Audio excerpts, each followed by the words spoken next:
Ambulance বোঝাই করে নিয়ে যায় দুঃসময়। কেউ ঠিকঠাক পৌঁছে যায় গন্তব্যে, কেউ বা পড়ে ভয়ঙ্কর মৃত্যু ফাঁদে। তেমনি এক অ্যাম্বুলেন্সের ঘটনা। দিনটা ছিল শুক্রবার। তার আগে বলি, আমার নাম আজাদ, একজন অ্যাম্বুলেন্স ড্রাইভার। সেদিন পোস্টমর্টম করা লাশ নিয়ে যাচ্ছিলাম মাগুরায়, সাথে হেল্পার হাবিব। মাঝপথে গাড়ির পেছন থেকে শব্দ শুনে গাড়িটা সাইড করলাম। হাবিবকে দ্রুত পেছনে পাঠালাম কি হয়েছে দেখার জন্য। একটা সময় আমাকেও নামতে হলো। পেছনে গিয়ে দেখলাম ডালাটা সম্পূর্ণ খোলা, আর লাশটা সাদা কাপড়ে মোড়ানো। কিন্তু একটা আশ্চর্যজনক ও ভয়ঙ্কর ব্যাপার হচ্ছে, এই লাশটা স্বাভাবিকভাবে শুয়েছিল না। দেখে মনে হচ্ছিল এক পাশে কাঁধ হয়ে শুয়ে আছে।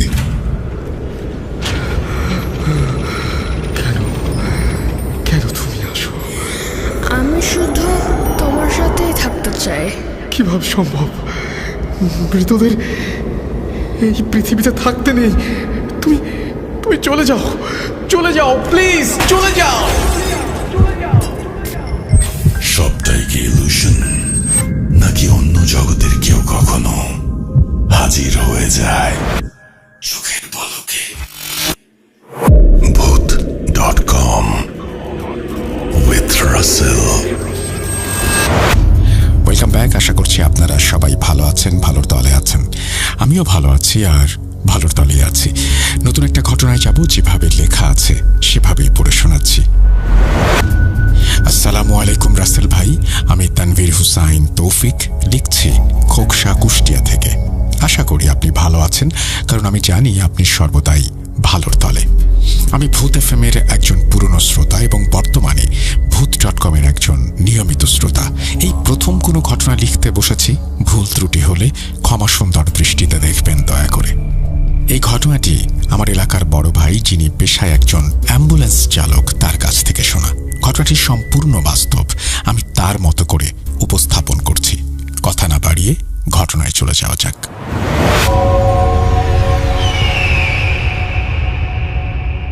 আমি আজাদ, ছদ্মনাম। কুষ্টিয়া শহরে প্রায় 7 বছর ধরে আমি অ্যাম্বুলেন্স চালাচ্ছি। দিন হোক বা রাত, আমাকে লাশবাহী গাড়ি নিয়ে লাশকে পৌঁছে দিতে হয় তার গন্তব্যস্থলে। ঠিক এমনই একটা দিন। দিনটি ছিল শুক্রবার। সেদিন আমার অ্যাম্বুলেন্স ট্রিপ নিয়ে যাওয়ার কথা ছিল রাতে। আমিও আমার সহকারী হাবিব অপেক্ষা করছিলাম কুষ্টিয়া জেনারেল হাসপাতালের মর্গের সামনে। হঠাৎ পোস্টমর্টমকৃত একটি লাশকে আমাদের সামনে আনা হলো। লাশটি ছিল সাদা কাপড়ে মোড়ানো। আমাদেরকে বলে দেওয়া হয়েছিল এটি সদ্য আত্মহত্যাকৃত একটি মেয়ের লাশ। লাশটিকে মাগুরা জেলার কোনো একটা গ্রামে, কারণবশত সেই গ্রামের নামটি উল্লেখ করছি না, সেখানে পৌঁছে দিতে হবে। আমরা সব স্বাভাবিকভাবেই নিয়েছিলাম। কিছুক্ষণ পর আমরা জিজ্ঞেস করলাম, আচ্ছা, লাশের সাথে যাবে কে? তখন লাশের সাথে থাকা লাশের 2জন বান্ধবী ছিল। একজন যেতে চাইল, কিন্তু আশ্চর্যজনকভাবে আরেকজন তার হাত চেপে ধরে বলল, আমরা ওরং অন্য গাড়িতে যাই, লাশ লাশের মতন যাক, আমরা পেছনে পেছনে আছি অ্যাম্বুলেন্সের। আমি 7-5 না ভেবেই হ্যাঁ বলে দিলাম। তারপর ওদের থেকে ভাড়া মিটিয়ে লাশটিকে গাড়িতে ওঠালাম। রাত তখন প্রায় 11:30। আমি গাড়ি চালাচ্ছি, আমার অ্যাসিস্ট্যান্ট পাশের সিটে বসে আছে। প্রথম 30 মিনিট আমাদের সাথে তেমন কোনো সমস্যা হয়নি, সবকিছু ঠিকঠাকই ছিল। সমস্যাটা শুরু হয় যখন আমরা শেখপাড়া ইবি রোডে উঠি। আমরা হাইওয়ে ধরে যাচ্ছিলাম। এমনিতেও তখন বর্ষাকাল, ঝিরিঝিরি বৃষ্টি পড়ছিল। চারিদিকের আবহাওয়া শীতল, কিন্তু পরিবেশটা কেমন একটা নিস্তব্ধ। রাত তখন প্রায় 12টা বেজে গেছে। বৃষ্টির জন্য রাস্তাও প্রায় জনমানব শূন্য। হঠাৎ হঠাৎ কিছু ট্রাক বা গাড়ি যাওয়া আসা করছে। মিনিট 5 পর আমার অ্যাসিস্ট্যান্ট হাবিব আমাকে বলল, ওস্তাদ, গাড়ির ভেতর থেকে কেমন যেন গোগানির আওয়াজ আসছে। আমি ওকে বললাম, নেশা পানি করে এসেছিস? কই, আমি তো কিছু শুনতে পাচ্ছি না। এই কথা বুঝিয়ে ওকে ভয় থেকে সরিয়ে আনলাম। আমি 7 বছরে বহুবার অ্যাম্বুলেন্স চালাতে গিয়ে ছোটখাটো ঘটনার সম্মুখীন হয়েছি, তাই আমি জানি এগুলো স্বাভাবিক ব্যাপার। তাই আমিও স্বাভাবিকভাবেই নিলাম। কিন্তু তখনও এই গাড়িতে আমি কোনো আওয়াজ শুনতে পাইনি। কিছুক্ষণ পর হাবিব আবার বলে উঠল, উস্তাদ উস্তাদ, গাড়ির ভেতর থেকে বিনিয়ে বিনিয়ে কান্নার আওয়াজ আসছে। তখন আমি গাড়ির স্পিড কমিয়ে মনোযোগ সহকারে শোনার চেষ্টা করলাম, কিন্তু এবারও কিছু শুনতে পেলাম না। আমি ভেবেই নিলাম আমার অ্যাসিস্ট্যান্ট হয়তো নেশাপানি করেছে, যার জন্য এরকম ভুলভাল কথা বলছে। আমি ওকে রাগ করে বললাম, তুই ঘুমিয়ে যা, কাল তোর পানিশমেন্ট হবে। মহাজনকে বলে কাল থেকে আমার সাথে তোকে আর নেব না, একাই গাড়ি চালাবো। হাবিব জানালাটা একটু খুলে চোখ বন্ধ করে ঘুমিয়ে গেল। আমি তখন শেখপাড়া ছেড়ে ঝিনাইদহ হাইওয়েতে উঠেছি। ঠিক কিছুক্ষণ পরেই আমি অনুভব করলাম আমার গাড়িটা কেমন যেন ভার ভার হয়ে আসছে। মনে হচ্ছে গাড়ির পেছনে প্রায় 10-12 জন বসে আছে। আমি তখনও বিষয়টাকে তেমন আমলে নিইনি। আমি ড্রাইভিং করছি, আমার মতো করেই করছি। হঠাৎ আমি অনুভব করলাম আমার গাড়ির ছাদের উপরে কে যেন জোরে জোরে থাবা দিচ্ছে বারবার, আর মাঝে মাঝে নখ দিয়ে আঁচড় কাটছে। আমার মনে হচ্ছিল কুকুর বা বিড়াল বা এই জাতীয় কোনো কিছু গাড়ির ছাদে ক্রমাগত থাবা দিচ্ছে। পেছন থেকে নারী সুরে কিছু কণ্ঠস্বর মাঝে মাঝে হেসে উঠছে। প্রথমে আমি ভাবলাম এটা হয়তো হ্যালুসিনেশন বা মনের ভুল, কিন্তু না, আমার ভুলকে ভুল প্রমাণ করে দিল পেছন থেকে আসা একটা আর্তনাদ, কান্নার একটা শব্দ আমি স্পষ্ট শুনতে পেয়েছিলাম। এমন একটা শব্দ যেন কোনো মেয়েকে কেউ নির্মমভাবে অত্যাচার করছে। তখন আমার আর বুঝতে বাকি রইল না হাবিব এতক্ষণ যা বলছিল সবই সত্যি। আমাদের সাথে হয়তো আজকে ভয়ানক কিছু ঘটতে চলেছে। আমি যত সূরা জানি সব পড়তে শুরু করলাম। হাবিব তখন ঘুমে মগ্ন। ও এমনিতেই ভীতু আর ভয় পাবে বলে ওকে আর ডাকিনি। মিনিট 5 পর আমি অনুভব করলাম আমার গাড়ির পেছনে ডালাটা খোলা এবং সেটি বাড়ি খাচ্ছে বারবার। আমি তৎক্ষণাৎ গাড়িটা সাইড করলাম। আমি হাবিবকে দ্রুত ডেকে তুললাম এবং হাবিবকে বিষয়টা দেখার জন্য পেছনে নিয়ে গেলাম। এরপর আমরা দেখলাম গাড়ির পেছনে ডালাটা সম্পূর্ণ খোলা আর লাশটা সাদা কাপড়ে মোড়ানো। কিন্তু আশ্চর্যজনক ও ভয়ানক ব্যাপার হচ্ছে লাশটা স্বাভাবিকভাবে শুয়েছিল না। দেখে মনে হচ্ছিল একপাশে কাত হয়ে শুয়ে আছে। সাধারণত কাফনে মোড়ানোর সময় লাশকে চিৎ করেই শুইয়ে দেয়া হয়। এসব দেখার পর হাবিব অনেক ভয় পাচ্ছিল। আমি ওকে আশ্বাস দিয়ে বললাম, হয়তো ঝাঁকুনিতে এমন হয়েছে, চল দুজন ধরে ঠিক করে দেই। ঠিক করতে গিয়ে আমরা দেখি লাশের কাপড়ের গিট খোলা এবং একটা মাংস পচা দুর্গন্ধ আসছে লাশ থেকে। আমি আগ্রহ নিয়ে লাশের কাফনটা একটু সরালাম। তারপর আমি যা দেখলাম তা ছিল সত্যি অনেক ভয়ঙ্কর। আমি দেখলাম লাশটার রক্তবর্ণ চেহারা, কাটা নাক, 2 চোয়াল থেকে রক্ত চুইয়ে চুইয়ে পড়ছে, আর লাশটা বড় বড় চোখে তাকিয়ে আছে। চোখ দুটো সম্পূর্ণ লাল। এটা দেখার পর আমি হাবিব নিজেদেরকে স্থির রাখতে পারলাম না। লাশ থেকে দূরে সরে আসলাম। ওভাবেই ডালাটা কোনো মতে লাগিয়ে হাই স্পিডে গাড়ি চালানো শুরু করলাম। পেছন থেকে প্রচুর শব্দ আসছে। মনে হচ্ছে পৈশাচিক কোনো কিছু গাড়ির ভেতর ধস্তাধস্তি করছে। হাবিব ভয়ে কান্না শুরু করেছে। ততক্ষণে আমি যত সূরা পারি সব পড়ছি, আল্লাহকে ডাকছি। একটা সময় শব্দ কিছুটা কমলো। আমরা মাগুরা জেলায় প্রবেশ করলাম। লাশের বাড়ির একজনকে ফোন দিয়ে লোকেশন জেনে নিলাম। তখন মোটামুটি তেমন আর সমস্যা হয়নি। লোকেশন মোতাবেক লাশটাকে নির্দিষ্ট স্থানে পৌঁছে দিয়ে দুজন প্রশান্তির নিঃশ্বাস ছাড়লাম। কি ভাবছেন, ঘটনা শেষ? না, ঘটনা এখান থেকেই শুরু। ঘটনাটা এখানেই শেষ হয়ে গেলে পারত, কিন্তু আমাদের সামনে যে এখনো অনেক বড় ধাক্কা অপেক্ষা করছে তা কে জানত। রাত তখন 2টা। লাশের বাড়ির লোকজনকে রাস্তায় ঘটা কোনো ঘটনা জানালাম না। তাদের থেকে ভাড়া নিয়ে একজনকে বললাম, ভাই, রাত তো অনেক হয়েছে, অন্ধকারও বেশি। এই গ্রামের রাস্তাও তেমন ভালো চিনি না। সহজ শর্টকাট একটা রাস্তা বলেন না, যাতে সহজে মাগুরা হাইওয়েতে উঠতে পারি। তিনি একটা পথ দেখিয়ে দিলেন। আমরা সেই পথ ধরে এগোতে লাগলাম। সেই শর্টকাট রাস্তায় উঠতে মাঝে কয়েকটা গ্রাম পড়ত। আমরাও সেভাবে এগোচ্ছি। ঠিক কয়েকটি গ্রামের মাঝে এসে আমার একটু ঘুম পাচ্ছিল। পাশে হাবিব ঘুমাচ্ছে। ওকে ডেকে তুললাম। আমরা সবসময় যাত্রাপথে চায়ের একটা ফ্লাস্ক রাখি যাতে ঘুম না পায়। দুইজন মিলে রাস্তার একপাশে গাড়ি সাইড করে গাড়ির ভেতরেই চা খাচ্ছি। এসব ঘটনা মাথায় তখনও চলছে। আমরা ভাবছিলাম হয়তো আর কিছু ঘটবে না, বেঁচে গেছি। এই নিয়ে কথোপকথন হচ্ছিল। কিছুক্ষণের মধ্যেই এক বৃদ্ধা মহিলা ও একটা ছোট বাচ্চা মেয়ে আমাদের গাড়ির গ্লাসে কড়া নাড়ল। আমি প্রথমে হাবিবকে খুলতে নিষেধ করলাম, কিন্তু বৃদ্ধা ও ছোট মেয়েটা বারবার কড়া নাড়াতে একটা পর্যায়ে গ্লাসটা খুলতে বাধ্য হলাম। তখন সেই বৃদ্ধা বলল তার ছেলে নাকি খুব অসুস্থ, এটা নাকি তার নাতনি, তার ছেলে মাগুরার সরকারি হাসপাতালে ভর্তি। এই কথা শোনার পর সে নাকি রাতেই রওনা দিয়েছে, দ্রুত না গেলে তার ছেলেকে নাকি সে পাবে না। এটা বলেই সে কান্নায় ভেঙে পড়ল। বলা বাহুল্য, বৃদ্ধার পরনে ছিল সাদা ও হালকা সংমিশ্রণে একটা শাড়ি, হাতে ছিল একটা পুটলি, আর ছোট মেয়েটার পরনে ছিল লাল জামা। গ্রামের বাচ্চা মেয়েরা যেরকম জামা পরে ঠিক সেরকম। আমি তাদেরকে বললাম, দেখুন, এটা লাশবাহী অ্যাম্বুলেন্স, আর মাত্রই একটা লাশকে নামিয়ে আসলাম তার বাড়িতে। আপনারা এই গাড়িতে যেতে পারবেন না। কিন্তু বৃদ্ধা মানতে নারাজ, কোনোভাবেই আমাদেরকে ছাড়বেন না, তিনি যে কোনো মূল্যেই যাবেন। পাশ থেকে হাবিব বলে উঠল, উস্তাদ নিয়ে নেই, যেহেতু আমরাও ওইদিকে যাচ্ছি, হাইওয়েতে উঠব, নামিয়ে দিয়ে চলে যাব। আমিও হ্যাঁ সম্মতি দিয়ে গাড়িতে জায়গা করে দিলাম।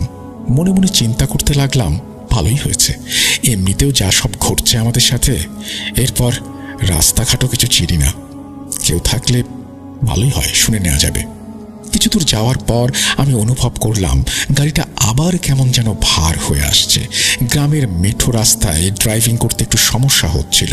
কিছু দূর যাওয়ার পর আমি আমার লুকিং গ্লাস দিয়ে খেয়াল করলাম আমার গাড়ির পেছনে বেশ কিছু শেয়াল বা কুকুর এই জাতীয় প্রাণী আমাদের পিছু নিয়েছে। তাদের দেখে মনে হচ্ছিল ওরা হিংস্র, গাড়ি থামালেই আমাদের গাড়ির উপর আক্রমণ করবে। কিছুক্ষণ পর আমি অনুভব করলাম আমার গাড়ির স্পিড একেবারেই লো, খুবই আস্তে আস্তে চলছে। আমি আল্লাহকে স্মরণ করছি আর ড্রাইভিং করছি। চারিদিকে ঘন অন্ধকার, গাড়ির হেডলাইটের আলোতেই পথ দেখে চলতে হচ্ছিল। এই পর্যায়ে সেই প্রাণীগুলোকে আর দেখতে পেলাম না। হঠাৎ গায়ে ঝাঁকুনি দিয়ে উঠল এবং আমি অনুভব করলাম আমার গাড়িটা কিছুক্ষণ মাটিতে আবার কিছুক্ষণ শূন্যে ভাসছে। আমি সাথে সাথে ব্রেক করলাম। হাবিব তখনও ঘুমে বিভোর। আমি ভাবছি হয়তো আবারও একটু একটু ঘুম পাচ্ছে, তাই এমনটা হচ্ছে, মনের ভুলি। কিন্তু আগেও তো কত গাড়ি চালিয়েছি, এমন তো কখনো হয়নি। তবে আজ কেন এমন হচ্ছে? নাকি ওই ঘটনাগুলোর পর সবকিছু এমন লাগছে? এসব ভাবতে ভাবতে আবার গাড়িটা স্টার্ট দিলাম। পেছনে সব নিশ্চুপ, কোনো সাড়া শব্দ নেই। এমন মনে হচ্ছে যেন পেছনে কেউই নেই। কিছুক্ষণ পর আমি ভাবতে শুরু করলাম, এত রাতে এই নির্জন গ্রাম এলাকায় একটা বৃদ্ধা মহিলার সাথে ছোট একটা বাচ্চা কিভাবে আসলো? আর যদি তার ছেলে অসুস্থই থাকে, তার সাথে অন্য লোকেরা কোথায়? এসব চিন্তা মাথায় ঘুরপাক খাচ্ছিল। হঠাৎ বাচ্চা মেয়েটার চিৎকারের আওয়াজ পেছন থেকে ভেসে আসলো। হাবিবকে জলদি ঘুম থেকে উঠিয়ে পেছনের ডালা খুলতেই আমরা যা দেখলাম তা দেখে গায়ের লোম দাঁড়িয়ে গেল। হৃৎপিণ্ড বন্ধ হয়ে আসার মতো অবস্থা। আমরা দেখলাম যেই মেয়ের লাশটাকে আমরা মাত্র নামিয়ে আসলাম, সেই মেয়েই গাড়িতে বসে আছে বুড়ি রূপে। লাশটার চুল পাকা, চোখ রক্তবর্ণ, সেই মাংস পচা দুর্গন্ধ ভেসে আসছে বাতাসে। আর ওই জিনিসটা ওই বাচ্চা মেয়েটার গলা ছিঁড়ে হিংস্রভাবে তার রক্ত পান করছে। এসব আমাদের চোখের সামনেই ঘটছিল। আমরা হতভম্বের মতো তাকিয়েছিলাম, যেন পাথর হয়ে গেছি। আত্মা যেন বেরিয়ে আসছে। মনে হচ্ছিল আজই হয়তো আমাদের জীবনের শেষ রাত। গলা দিয়ে শুধু আল্লাহ আল্লাহ শব্দটি বের হচ্ছিল। হাবিব আর এসব দেখে নিজেকে ধরে রাখতে পারল না, জ্ঞান হারালো। আমি তখন কি করব কিছু বুঝে উঠতে পারছিলাম না। থরথর করে কাঁপছে শরীর। হাবিবকে ধরে গাড়িতে তুলে আল্লাহর নাম নিয়ে যত জোরে পারলাম গাড়ি ছোটালাম। কতদূর ড্রাইভ করেছি মনে নেই। কিছুক্ষণ পর আমাদের অ্যাম্বুলেন্সের একটি টায়ার কোনো একটা কিছুর সাথে লেগে ফেটে যায়। পেছন থেকে অদ্ভুত ভাষার কিছু শব্দ ভেসে আসছিল। আমি সেই শব্দের কোনো অর্থ বের করতে পারছিলাম না। হাবিবের মুখে দ্রুত পানি ছিটিয়ে ওকে জাগিয়ে দুজন মিলে পেছনের দিকে না তাকিয়ে অ্যাম্বুলেন্স রেখেই দৌড় শুরু করলাম। দুজন চিৎকার করছিলাম, কেউ আছেন? বাঁচান আমাদের, আমরা বিপদে পড়েছি। বলতে বলতে কখন যে একটি ক্ষেতের ভেতরে নেমে পড়েছি বুঝতেই পারিনি। ক্ষেতের ভেতরে পানি দেয়া ছিল, দুজনেরই পা কাদায় মাখামাখি, চারিদিকে ঝিঁঝি পোকার ডাক, এবং চাঁদের আবছা আলোতে সামনে তাকিয়ে দেখি একটা লম্বা কালো ছায়া আমাদের দুজনের দিকে এগিয়ে আসছে। এটা দেখার পর দৌড়াতে যাব, তখন মনে হলো কাদার নিচ থেকে আমার পা কেউ যেন টেনে ধরছে। মুখ থুবড়ে ধানের জমিতে পড়ে গেলাম। হাবিব তখন পাগলের মতো এদিক ওদিকে ছুটছে বাঁচার আশায়। আমার মনে হচ্ছে কি যেন আমার পা কাদার ভেতরে টেনে নিয়ে যাচ্ছে। আমি আর সহ্য করতে না পেরে জ্ঞান হারালাম। তারপর আর কিছু মনে নেই। জ্ঞান ফিরে দেখি আমি একটি হাসপাতালের বেডে শুয়ে আছি। হাবিবও আমার পাশের বেডেই শুয়ে। ওর একটা হাত ভেঙে গেছে। ওর জ্ঞান ফিরতেই আমি ওকে জিজ্ঞেস করলাম, তুই কিভাবে তো আহত হলি? ও তখন আমাকে যা বলে আমি তা শুনে শিহরিত হলাম। ও আমাকে বলল, ওস্তাদ, আমি দেখলাম একটা বড় কালো ছায়া আপনাকে টেনে নিয়ে যাচ্ছে। তখন আমি পাগলের মতো বাঁচার জন্য দৌড়াতে শুরু করলাম। একটা সরু আইল ধরে দৌড়াচ্ছিলাম। একটু সামনে গিয়ে দেখি সেই বুড়িরূপী লাশটা সেখানে দাঁড়িয়ে আছে, সাথে সেই মেয়েটা। আমাকে দেখে অবয়বটা হাসছে। আমার মনে হলো জিনিসটা আমাকে তুলে একটা ধাক্কা দিয়ে ফেলে দিল। এরপর আর কিছু মনে নেই। পরে আমাদের সাথে থাকা স্থানীয় লোকজনেরা এসে জিজ্ঞাসা করলো কিভাবে আমাদের এই দশা হলো। আমরা বিষয়টা এড়িয়ে গেলাম, বললাম আমরা অ্যাক্সিডেন্ট করেছি তাই এমন হয়েছে। তাদের ভাষ্যমতে আমাদের অ্যাম্বুলেন্সটা রাস্তার ধারে নাকি পড়েছিল। কিন্তু আশ্চর্যের ব্যাপার হচ্ছে কোনো টায়ারই পাংচার হয়নি। এমনকি আমাদের নাকি কোনো ধান খেতে পাওয়া যায়নি। পাওয়া গিয়েছে গাড়ি থেকে একটু দূরে বহু পুরনো শিমুল গাছের নিচে। তাহলে গতকাল যা ঘটেছিল সেটা কি মনের ভুল? এসব ভেবে কুষ্টিয়া থেকে ফিরে আসলাম। তারপর এক হুজুরের শরণাপন্ন হলাম। হুজুর আমাকে কিছু দোয়া ও পানি পড়া দিয়ে পরদিন আসতে বললেন এবং তার পালিত জিনের সাহায্যে বিষয়টা পর্যবেক্ষণ করলেন। এরপর ফোন দিয়ে তার মাদ্রাসায় ডেকে বললেন, তোমাদের ভাগ্য ভালো, কাল বেঁচে গেছো। কাল তোমরা যে লাশটিকে নিয়ে গিয়েছিলে সেটা ছিল একটা ব্ল্যাক ম্যাজিককৃত মেয়ের লাশ। আর যে বুড়ি আর ছোট্ট মেয়েটাকে দেখেছো, তারা ছিল দুইটা খারাপ পিশাচরূপী শয়তান। ওরা মেয়েটির সাথেই থাকতো। মেয়েটি মারা যাওয়ায় ওরা একা হয়ে যায়। যেহেতু তোমাদের গাড়িতেই মেয়েটিকে আনা হয়, তাই তোমাদের গাড়ির সাথে সাথে চলে আসে।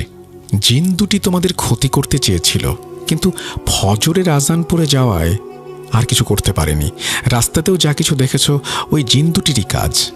এখনও তাদের প্রভাব আছে তোমাদের ওপর। আমি একটা তাবিজ দিচ্ছি, কিছু আমল দিচ্ছি, মেনে চললে ইনশাল্লাহ আর কিছু হবে না। এই বলে হুজুর থামলেন। পরবর্তীতে আমাদের সাথে আর তেমন কিছু ঘটেনি, আলহামদুলিল্লাহ। এখন আমি নিজেই একটা অ্যাম্বুলেন্স ভাড়া নিয়ে রেখেছি, নিজে আর বেশি একটা চালাই না। এই বলে আজাদ ভাই থামলেন। তো এটাই ছিল ঘটনা। কতটুকু গুছিয়ে লিখতে পেরেছি জানি না, হয়তো অনেক টাইপিং মিস্টেক হয়েছে, ক্ষমা সুন্দর দৃষ্টিতে দেখবেন। আর ঘটনাটি নিশ্চিতভাবেই সত্য একটি ঘটনা, কেননা আজাদ ভাইয়ের সাথেই এই ঘটনা ঘটেছে এবং ঘটনাটি তিনিই আমাকে বলেছেন। তখন তার চোখে মুখে ছিল অন্যরকম এক ভয় আর বিস্ময়ের ছাপ। আসলে যার সাথে ঘটনা ঘটে সেই বোঝে কতটা ভয়ঙ্কর ছিল সেই মুহূর্তগুলো। ঘটনাটি ভালো লাগলে শেয়ার করবেন। আরও কিছু ঘটনা আছে আমার নিজের সাথে ঘটে যাওয়া, ঘটনা সিলেক্টেড হলে পাঠিয়ে দেব। এই বলেই তিনি তার ঘটনা শেষ করেছেন। আশা করছি এই ঘটনাটি আপনাদের ভালো লেগেছে। যদি ভালো লাগে অবশ্যই আমাদের জানাবেন। আমরা চলে যাব আমাদের পরবর্তী ঘটনায়।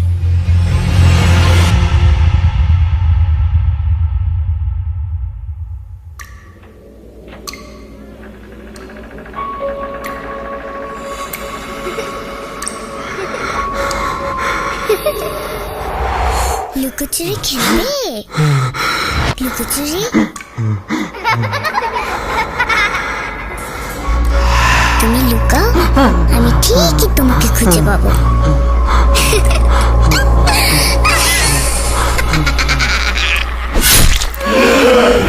Voot.com with Russell. Welcome back. আশা করছি আপনারা সবাই ভালো আছেন, ভালোর দলে আছেন। আমিও ভালো আছি আর ভালোর দলে আছি। নতুন একটা ঘটনায় যাব। আশা করছি প্রথম থেকে শেষ পর্যন্ত শুনবেন।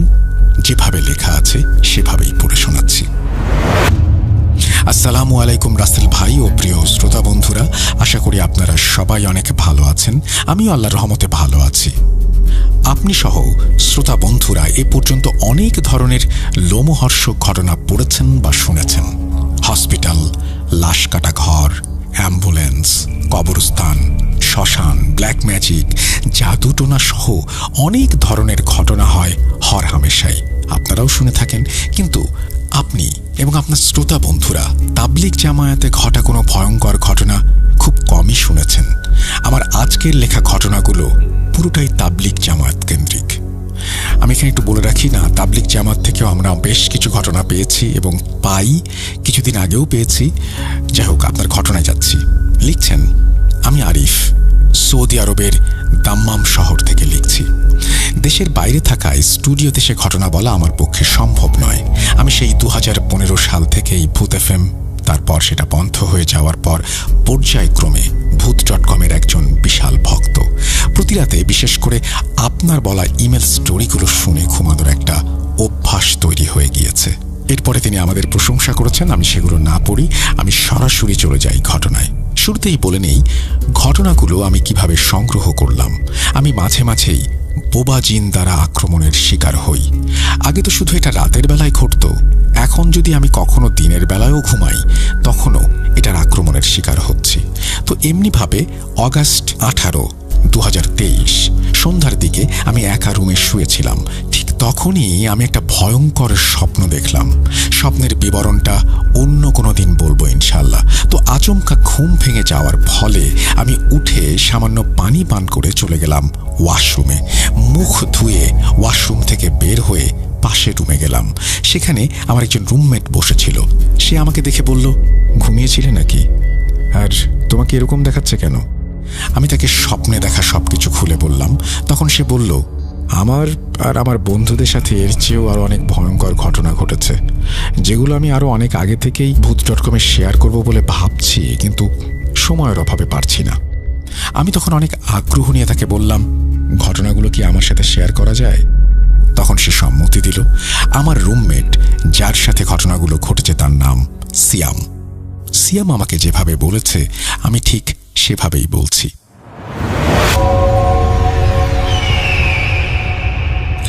আল্লাহ তাআলা আমাদের সৃষ্টি করেছেন শুধুমাত্র তার ইবাদত করার জন্য, কিন্তু আমরা দুনিয়ার মোহ মায়াতে আটকে গিয়ে আল্লাহর ইবাদতের কথা ভুলেই যাই। তো সাল 2016 আমাদের SSC পরীক্ষা চলাকালীন সময় আমি ও আমার কিছু বন্ধু বান্ধব মিলে ঠিক করলাম পরীক্ষা শেষে আমরা চিল্লায় যাব। আপনারা অনেকেই জানেন, আল্লাহ ও তার ইবাদত সম্পর্কে সুস্পষ্ট ধারণা পেতে অনেকেই ঘর থেকে মসজিদের উদ্দেশ্যে রওনা দিয়ে দিন শিক্ষা লাভ করে থাকেন। কেউ 3 দিন, আবার কেউ 40 দিনের জন্যও যান। সেটাকে মূলত চিল্লা বলা হয়। তো 40 দিনের নিয়ত করে চিল্লাতে যাই।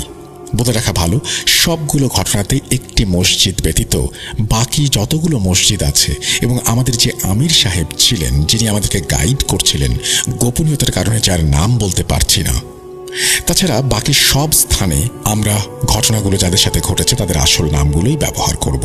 আপনারা অনেকেই হয়তো জানেন, 40 দিনের তাবলিগি দাওয়াতে কাজের উদ্দেশ্যে গেলে সেখানে 3 দিন করে 13টি মসজিদে মোট 39 দিন থাকতে হয়। বাকি একটা দিন প্রথম যেখান থেকে রওনা করা হয় মূলত সেখান থেকেই গণনা করা শুরু হয়। সাল 2016 13ই মার্চ সকাল 7টায় কাকরাইল মসজিদে আমরা সবাই উপস্থিত হয়ে যাই। সেখানে জোহরের নামাজ পড়ার পর একটু বিশ্রাম নিয়ে বিকাল 4টার দিকে সদরঘাটে যাই। পরবর্তী গন্তব্যে যাওয়ার উদ্দেশ্যে আমাদের এই যাত্রা। আমাদের লঞ্চের নাম ছিল, নামটি আমি আর বললাম না। তারপর আল্লাহর নাম নিয়ে সেখান থেকে লঞ্চে করে বরগুনার কোনো একটা জায়গায় কোনো একটি মসজিদের উদ্দেশ্যে আমরা সবাই রওনা দিই। পৌঁছাতে পৌঁছাতে সকাল 6টা বেজে যায়। সকাল 6টায় আমরা পায়রা বন্দর ঘাটে গিয়ে পৌঁছালাম। সেখান থেকে সোজা মসজিদের উদ্দেশ্যে রওনা করে দিলাম। আমরা সর্বপ্রথম যে মসজিদটিতে গিয়েছিলাম, চারপাশটা খুবই চিমছাম ছিল। মূলত এখান থেকেই একের পর এক ঘটনাগুলো আমাদের সাথে ঘটতে শুরু করলো। ঘটনাগুলো অনেক বড় হওয়ায় আমি ঘটনাগুলো ধাপে ধাপে বলার চেষ্টা করছি। আশা করছি আপনারা সবাই মনোযোগ সহকারে শুনবেন। ঘটনা 1। প্রথম দিন আমাদের তাবলিগের সম্পর্কে কোনো সুস্পষ্ট ধারণা না থাকায় ওই দিনটা শুধু প্রতিটা ওয়াক্তের নামাজ পড়েই আমরা কাটিয়ে দেই। এছাড়া আমরা তেমন কিছুই করিনি। আমাদের সাথে ঘটা ঘটনাগুলোর প্রথম ঘটনাটাই ওই প্রথম দিন রাতেই ঘটে যায়। ঘটনাটা মূলত আমাদের আমির সাহেবের সাথে ঘটে। আমরা সবাই যখন রাতের খাবার খেয়ে যার যার নির্দিষ্ট স্থানে শুয়ে পড়ার প্রস্তুতি নিচ্ছিলাম, তখন খেয়াল করলাম আমির সাহেব মসজিদের ভেতরের মেহরাব ঠিক তার বরাবর ঘুমানোর জন্য সবকিছু রেডি করছেন। আমির সাহেবের যে ব্যাগটা ছিল সেটা ওই মেহরাবের মাঝখানেই তিনি রাখেন।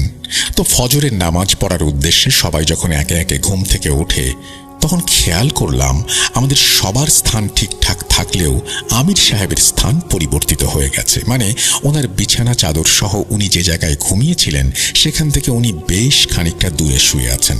উনি ওঠার পর ওনার অবস্থান দেখে আমরা নিজেরাই বিশ্বাস করতে পারছিলাম না। মনের ভুল ভেবে যখন উনি ওনার ব্যাগ থেকে মেসওয়াক বের করবেন বলে ব্যাগটা ওই মেহরাবে খুঁজতে গেলেন, তখন সেখানে ব্যাগটা পেলেন না। পুরো মসজিদ ভালোভাবে খোঁজার পরেও তার ব্যাগটা পাওয়া যাচ্ছে না। তখন তিনি তার ব্যাগের আশা প্রায় ছেড়েই দিলেন। ফজরের নামাজ পড়ার পর সবাই যখন বাইরে বের হয় মানুষকে দিনের দাওয়াত দিতে, একজনের নজরে পড়ে আমির সাহেবের হারানো সেই ব্যাগটা। হালকা কিছু ঝোপঝাড়ের আড়ালে ব্যাগটাকে দুমড়ে মুচড়ে কেউ যেন ছুঁড়ে ফেলেছে। কোনো মানুষ যদি এটা করত তাহলে এভাবে দুমড়ে মুচড়ে ফেলার কথা নয়। আমির সাহেব তখন সবটা বুঝতে পারলেন। তিনি আমাদেরকে বিষয়টা খুলে বললেন। গতকাল লং জার্নি করার ফলে ক্লান্ত শরীর নিয়ে তিনি বিছানা পেতে ঘুমাতেই ঘুমিয়ে যান। তিনি খেয়াল করেননি তিনি কোথায় ঘুমাচ্ছেন। আসলে গভীর রাতে জিনেরা মসজিদে নামাজ পড়তে আসে। তারা যখন এসে দেখে যে আমির সাহেব তাদের নামাজের স্থানে ব্যাগ রেখে ঘুমাচ্ছেন, তারা এটা ভালোভাবে নেয়নি। আমির সাহেব ভালো করেই জানতেন যে গভীর রাতে মসজিদে জিনেরা নামাজ পড়তে আসেই, তাই তিনি ব্যাপারটাকে স্বাভাবিকভাবেই নেন এবং এই ঘটনাগুলো সবাইকেই হতভম্ব করে দেয়। ঘটনা 2। প্রথম ঘটনাটি ঘটার পর আমরা সবাই খুব আতঙ্কিত হয়ে যাই। আমরা একজন আরেকজনের সাথে বলাবলি করতে লাগলাম, এই বলে যে আমাদের সাথে খারাপ কিছু ঘটবে না তো। আমির সাহেবের সাথে ঘটা প্রথম রাতের ঘটনার পর আমির সাহেব খুব সাবধানতার সাথেই জিনেদের জায়গাটা ছেড়েই ঘুমাতেন। বাকিদেরকেও সবকিছু বুঝিয়ে দিলেন যেন কেউ আর ওই কাজটি না করে। সবকিছু ঠিকঠাকভাবেই চলছিল। নবম দিন পর্যন্ত সবকিছু স্বাভাবিক ছিল, কোনো প্রকার কিছু ঘটেনি। কিন্তু দশম দিনে এসে এই ধারণা পুরো পাল্টে গেল। দ্বিতীয় ঘটনাটি স্বয়ং আমার নিজের সাথেই ঘটে গেল। আমি সেই ভয়ানক রাতটার জলজ্জান্ত সাক্ষী। শ্রোতা বন্ধুদের সুবিধার্থে আমি আমার নামটা আবার বলছি। আমি সিয়াম। আমি আমার বন্ধু শিপন দশম দিনে দৈনন্দিন কাজগুলো সেরে প্রতি ওয়াক্তের নামাজগুলো ঠিকঠাকভাবে পড়ে নিলাম। মানুষের কিছু কিছু বদ অভ্যাস থাকে যেগুলো তারা অনেক চেষ্টার পরেও ছাড়তে পারে না। তেমনিভাবে আমারও একটা বদ অভ্যাস ছিল, আর সেটা হলো স্মোক করা। তাবলিগ জামাতে এসে এই বদ অভ্যাসটা থেকে অনেক বাঁচার চেষ্টা করেও মাঝে মাঝে শয়তানের ধোঁকায় করে ফেলতাম। কিন্তু দশম দিনে এসে আমার কোনো একটা ব্যক্তিগত কারণে খুবই আপসেট লাগছিল। মন ভালো না থাকায় ওই রাতে বন্ধু শিপনকে সাথে নিয়ে বেরিয়ে পড়ি 2 কিলোমিটার দূরে থাকা ছোট্ট একটি টং দোকানের উদ্দেশ্যে। সেমি পাকা রাস্তা দিয়ে যাওয়ার সময় শুরুতেই হালকা মৃদু আলোতে সামান্য খানিকটা দূরে একটা মাদ্রাসা দেখতে পেলাম। তার পাশে একটা চিকন সরু রাস্তা, আর তার থেকে বেশ খানিকটা দূরে একটা বড় কবরস্থান। তো আমরা দুজন খুব স্বাভাবিকভাবেই যেতে লাগলাম। ওই দিনের আবহাওয়া এতটাই পারফেক্ট ছিল, সাথে হালকা মৃদু বাতাস। যখন গায়ে এসে সেই বাতাস লাগছিল, মন প্রাণ জুড়িয়ে যাচ্ছিল। সবসময় ঢাকায় থেকেছি, বন্ধুদের সাথে লেট নাইট আড্ডা দিয়েছি, তাই হঠাৎ এমন সুন্দর গ্রামীণ পরিবেশ পেয়ে মনটা কিছুটা হলেও ফুরফুরা লাগছিল। দূর থেকে টং দোকানে একটা হারিকেনের মিটিমিটি আলো দেখা যাচ্ছে। আপনারা হয়তো গ্রাম অঞ্চলে এরকম অসংখ্য দোকান দেখেছেন যেগুলো বাড়ির সাথেই লাগানো। গ্রামগঞ্জের এরকম দোকানগুলো মূলত মাটির বা টিনের হয়ে থাকে। আপনি ও শ্রোতা বন্ধুরা হয়তো আরও একটা বিষয় জেনে থাকবেন যে গ্রাম অঞ্চলে রাত 8টার পর থেকেই চারপাশের পরিবেশ শান্ত হতে শুরু করে। দেখলে মনে হয় গভীর রাত 2টা কি 3টা বেজে গেছে। যদিও সালটা 2016, তারপরেও সেখানকার পরিবেশ অনেকটাই সেই পুরনো দিনের গ্রাম অঞ্চলের মতোই ছিল, একদম চুপচাপ চারপাশ। সত্যি কথা বলতে কি, আমরা এমন পরিবেশ পেয়ে আরও বেশি আনন্দিত হয়ে যাই। দুজন মিলে টং দোকানে বসে আড্ডা দিতে দিতে ঘড়িতে হঠাৎ লক্ষ্য করি রাত 11টা বেজে গেছে। এমনিতেই অনেক দেরি হয়ে গেছে, আরও দেরি করলে আমির সাহেব রাগান্বিত হতে পারে ভেবে দুজনে ঠিক করলাম এখনই রওনা দিয়ে দেয়াই ভালো। এতক্ষণ পর্যন্ত সবকিছু স্বাভাবিক ছিল। আমরা জীবনের সবচেয়ে ভয়াবহ মুহূর্তের সাক্ষী হলাম ফেরার পথে। যে পথ ধরে টং দোকানে গিয়েছিলাম ঠিক সেই পথ দিয়েই আমরা মসজিদের উদ্দেশ্যে ফিরছিলাম। এমনিতেও অজপাড়া গ্রাম, তার উপর রাত 11টা বেজে গেছে। আমরা আমাদের থেকে সামান্য কয়েক হাত দূরের কিছুও দেখতে পাচ্ছিলাম না। জানি রাখা ভালো, যেহেতু আমরা এখানে দিনই শিক্ষা লাভের আশায় এসেছি। আমাদের সবার মোবাইলগুলো প্রথম দিনই আমির সাহেব একটা ব্যাগে করে রেখে দিয়েছিলেন। আসার পথে বিদ্যুতের ব্যবস্থা ভালো না থাকায় বৈদ্যুতিক কোনো প্রকার লাইটও বলতে গেলে ছিল না। আমরা দুজনে নানান রকম বিষয়ে গল্প করতে করতে মাদ্রাসার খুব কাছাকাছি চলে আসি। হঠাৎ কি যেন মনে করে আমি মাদ্রাসার দিকে তাকাই। মাদ্রাসার মেইন গেটের মাথায় ছোট্ট একটা লাইটের মিটিমিটি আলোয় আমি দেখলাম গাঢ় কালো বর্ণের কিছু একটা মাদ্রাসার ছাদ থেকে লাফ দিয়ে মাদ্রাসার এক কোনায় পড়ল। প্রথমে কিছুটা ভয় পেলেও বেড়াল ভেবে যেই না সামনে এক কদম ফেললাম, অমনি ওই জিনিসটা ওইখান থেকে এক লাফ দিয়ে আমাদের থেকে কমপক্ষে 10 হাত সামনে ঠিক মাঝ রাস্তায় এসে পড়ল। জিনিসটাকে দেখেই আমার মুখ থেকে বেরিয়ে আসলো একটা দোয়া। বিশ্বাস করবেন কিনা জানি না, আচমকা এমন কিছু একটা দেখবো আমি কল্পনাতেও ভাবিনি। একটা কালো অবয়ব কমপক্ষে 10-12 ফুটের মতো হবে, যার শরীরের কোনো কিছুই দেখা যাচ্ছে না, শুধুমাত্র অনুভব করা যাচ্ছে যে সামনে ঘন কালো কাপড় পরা কিছু একটা দাঁড়িয়ে আছে। দেখা মাত্রই আমার রক্ত হিম হয়ে যায়। ততক্ষণে খেয়াল করলাম শিপন আর আমি দুজনেই ঘামতে শুরু করেছি। কোনো প্রকার শব্দ নড়াচড়া কিছুই করতে পারছিলাম না। মনে হচ্ছিল আমাদের হাত পা যেন অসাড় হয়ে গেছে। দৌড় দিয়ে পালাবো সেটাও তখন কেন যেন মাথায় আসছিল না। এইভাবে 10-15 সেকেন্ডের মতো আমাদের চিন্তা ভাবনা হারিয়ে এক জায়গায় আমরা ঠাঁই দাঁড়িয়ে রইলাম। হঠাৎ তন্দ্রা কাটতেই শিপনকে বললাম, আমার হাতটা ধর, যাই হয়ে যাক হাত ছাড়বি না। একদিকে তো ঘামছিলামই, আর অন্যদিকে এমন দৃশ্য চোখের সামনে ঘটতে দেখে হাত পা কাঁপাকাঁপি শুরু করলো। পেছন দিক থেকে পালাবো ভেবে এক পা পেছনে রাখতেই ওই জিনিস আবার বড় একটা লাফ দিয়ে রাস্তা থেকে খানিকটা দূরে থাকা নারকেল গাছের মাথায় গিয়ে বসলো। এমন দৃশ্য দেখে আমাদের দুজনেরই প্রায় সেন্সলেস হয়ে যাওয়ার মতো উপক্রম। আমি নিজের প্রতি কিছুটা আত্মবিশ্বাস এনে শিপনের হাত শক্ত করে ধরে শিপনকে ফিসফিসিয়ে বললাম, একদম কথা বলবি না, আর ভুলেও পেছনে তাকাবি না। সোজা সামনের দিকে কয়েক পা ফেলে দৌড় দেওয়ার পরিকল্পনা করলাম। হঠাৎ মনে পড়ল যে মুরব্বী ব্যক্তিদের কাছ থেকে প্রায়ই শুনতে পেতাম খারাপ কোনো কিছু আগুন দেখলে নাকি ভয় পায়, এবং কখনো যদি এমন কিছুর সম্মুখীন হই তাহলে যেন ভুলেও পেছনে ফিরে না তাকাই। কথাটি মনে পড়তেই পকেট থেকে দেশলাইটা বের করে একটার পর একটা জ্বালাতে শুরু করলাম, আর গুটি গুটি পায়ে দুজনে কোনো রকমে সামনের দিকে এগোতে লাগলাম। আমার দেশলাইটিতে খুব অল্প কয়েকটা কাঠি ছিল। অন্যান্য সময় দেশলাই জ্বালানোর আগুন কম করে হলেও 7-8 সেকেন্ড জ্বলে থাকে, কিন্তু তখন বড়জোর 2 সেকেন্ড পরেই নিভে যাচ্ছিল। এইভাবে 6-7টা দেশলাইয়ের কাঠি জ্বালানোর পর খেয়াল করলাম দেশলাইয়ের কাঠি ফুরিয়ে গেছে। আর ঠিক তখন অনুভব করলাম আমাদের পেছনে কোনো একটা কিছুর অস্তিত্ব, যেন কোনো একটা কিছু আমাদের দুজনকে পেছন থেকে ধরার চেষ্টা করছে। আর যাই হয়ে যাক না কেন পেছনে ঘুরে তাকাবো না বলে ভয়ে চোখ বন্ধ করেই হাঁটার গতি বাড়িয়ে দিয়ে সামনের দিকে চলতে শুরু করলাম।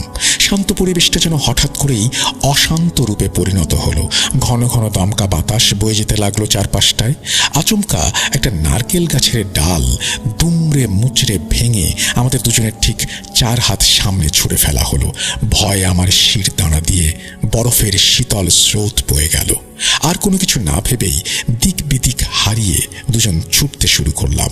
দৌড়ানোর এক পর্যায়ে মাদ্রাসা থেকে কিছুটা সামনে একটা কবরস্থানের শেষ প্রান্তে এসে পৌঁছাতেই সাদা লুঙ্গি ও অনেক পুরনো একটা শার্ট পরা একজন বয়স্ক লোককে দেখতে পেলাম।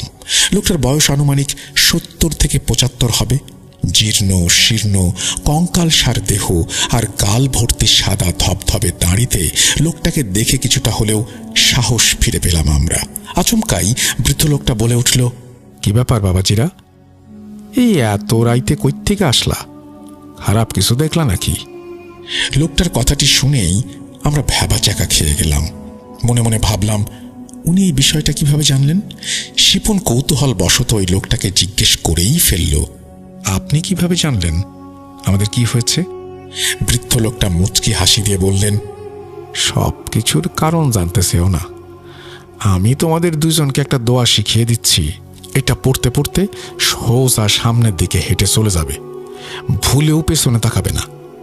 কখনোই এই রাস্তা দিয়ে রাত 8টার পর আসবে না, জায়গাটা ভালো না। এই বলেই তিনি একটা দোয়া শিখিয়ে দেন। আমরা আর কোনো কিছু না বলে ওনার বলা দোয়াটা পড়তে পড়তে সামনের দিকে হাঁটা শুরু করলাম। এইভাবে হাঁটার এক পর্যায়ে আমরা মসজিদের সামনে থাকা পুকুরে দুজন মিলে অজু করে সোজা মসজিদে চলে আসি। ক্লান্ত শরীর নিয়ে মসজিদে প্রবেশ করার সাথে সাথেই আমরা দুজন ঘুমিয়ে পড়ি।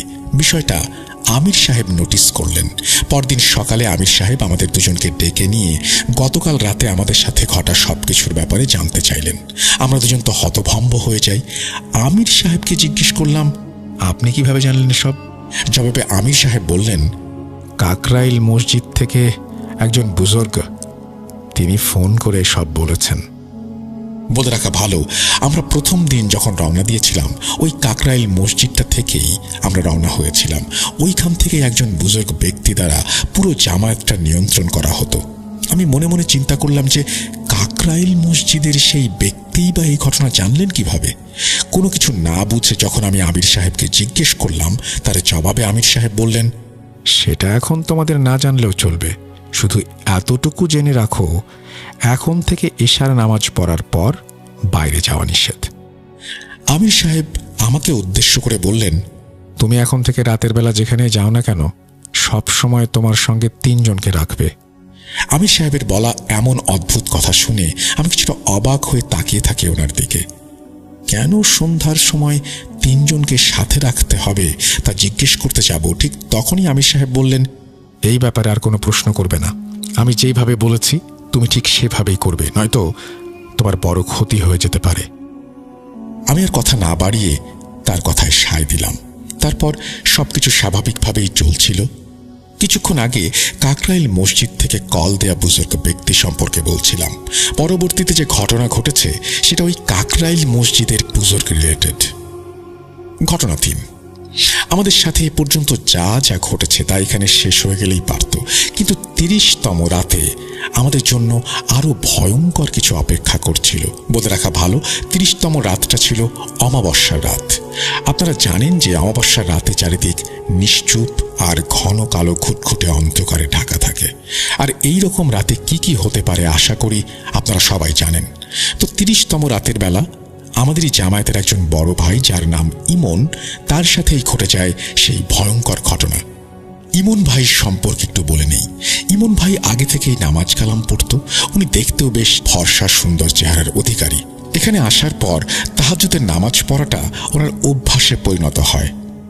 প্রতিদিনকার মতো আমরা সবাই রাত 10টা নাগাদ সবকিছু সেরে ঘুমানোর প্রস্তুতি নেই। তারপর ওই রাতে কি ঘটেছিল সেটা ইমন ভাইয়ের মুখ থেকেই শোনা। তিনি আমাদের যেভাবে বলেছিলেন আমিও সেইভাবে বলার চেষ্টা করছি। তো 30তম রাতের বেলা ঘুমানোর আগে ইমন ভাইয়ের বন্ধু বাদল ভাই ইমন ভাইকে বললেন তাহাজ্জুদের নামাজ পড়ার জন্য উঠলে তাকে যেন ডেকে দেয়া হয়। প্রতি রাতের মতো ইমন ভাই রাত 2:30টার দিকে ঘুম থেকে উঠে বাদল ভাইকে ডাক দিলেন। জবাবে বাদল ভাই বললেন, তুই যা, আমি আসছি। এই বলে ইমন ভাই মেসওয়াক হাতে বেরিয়ে পড়লেন পুকুর ঘাটের উদ্দেশ্যে। বলে রাখা ভালো, আমরা 30তম দিনে যে মসজিদটায় অবস্থান করছিলাম সেটি দোতলা বিশিষ্ট। মসজিদটার চারপাশে ছিল খুবই নিরিবিলি প্রকৃতি। আশেপাশে কোনো বাড়িঘর ছিল না বললেই চলে। মসজিদটার ডান দিকে ছিল একটা কবরস্থান, আর বাম পাশটাতে ছিল ঘন ঝোপঝাড়, এবং এই ঝোপঝাড়ের মধ্যেই ছিল একটা বিশাল হিজল গাছ।